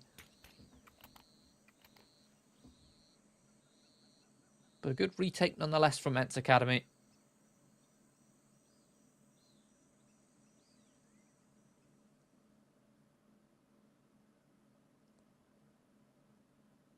We do have a technical pause this time.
Technical pause over. Despite JohnnySpeeds losing that last round, it's ENCE Academy whose buy looks a little bit worse for wears. They do at least have this AWP on Millet, an MP9 on Teamy. And AWP on Millet doesn't seem to be quite as big a threat when you see that Millet is 5 and 18, but this MP9 certainly is a threat. When Timmy is being run boosted in towards elbow, picks up an AK to find a second kill. Some beautiful aggression gives ENCE Academy the man advantage. Draken will continue to post and loses the fight to Miller.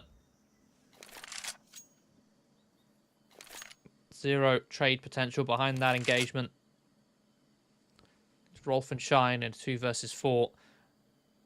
And they are not going to clear Schwartz. Oh, hello Schwartz. A little bit blind on that one.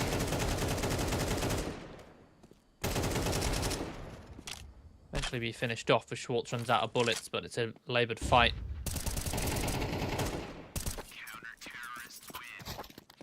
Buys time for the rest of ENCE Academy to come in, and Milty can close the deal.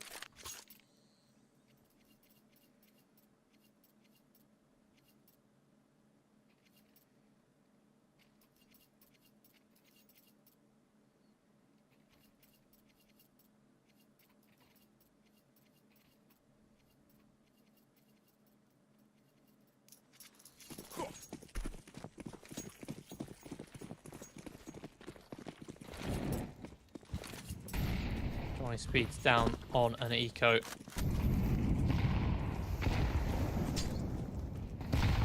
going to be sitting outside of the B doors. ENCE Academy spurred with confidence against the pistols to take B lane control.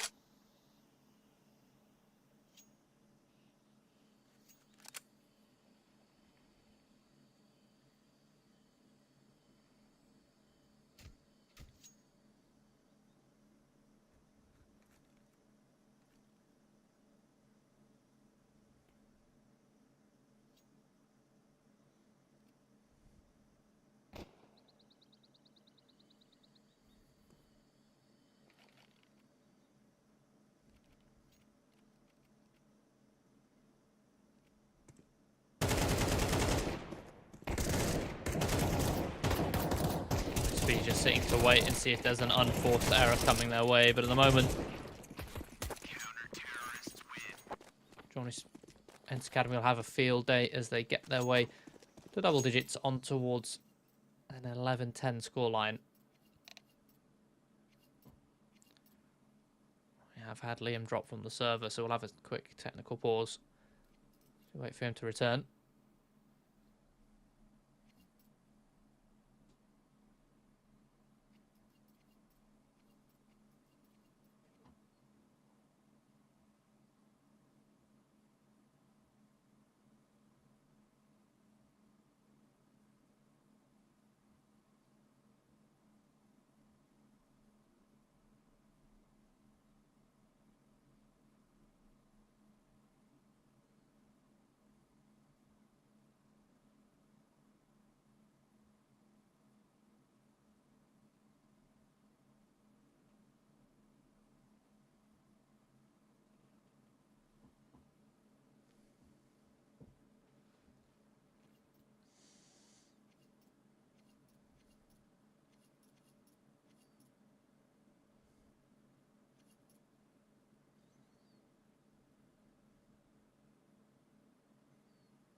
And we are back.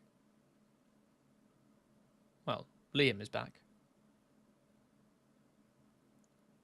Round 22. JohnnySpeeds with the funds to afford another full buy.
And now we're back into the action.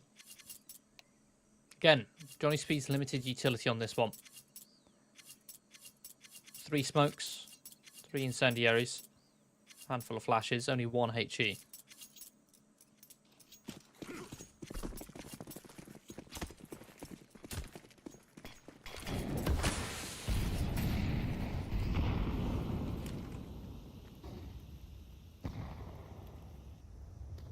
They're going to be leaning very heavy ENCE Academy towards this A side of the map.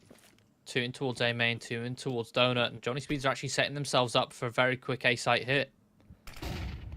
Flash comes in towards Donut. Oh, that is a beautiful flashbang. Milty fully blinded, dealt with. Miller with the AWP, only good for 1 before being traded. The A main assault also gone 1 for 1, but it's on too high. Uncleared, but not clean on the spray. Leave Schwartz 1 versus 1. 1 versus 2, sorry. Keeping in towards Donut, isolates the first and a quick headshot on towards the second. Schwartz comes up clutch to tie 11-11.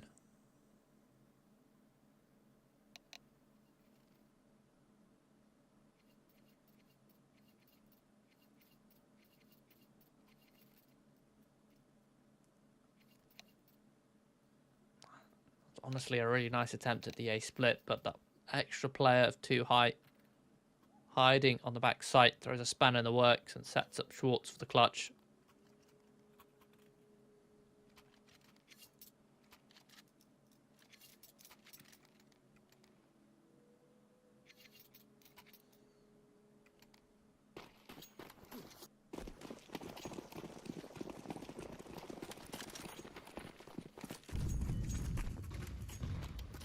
That breaks the bank of JohnnySpeeds, meaning ENCE Academy can very easily find themselves up onto map, match, and series point.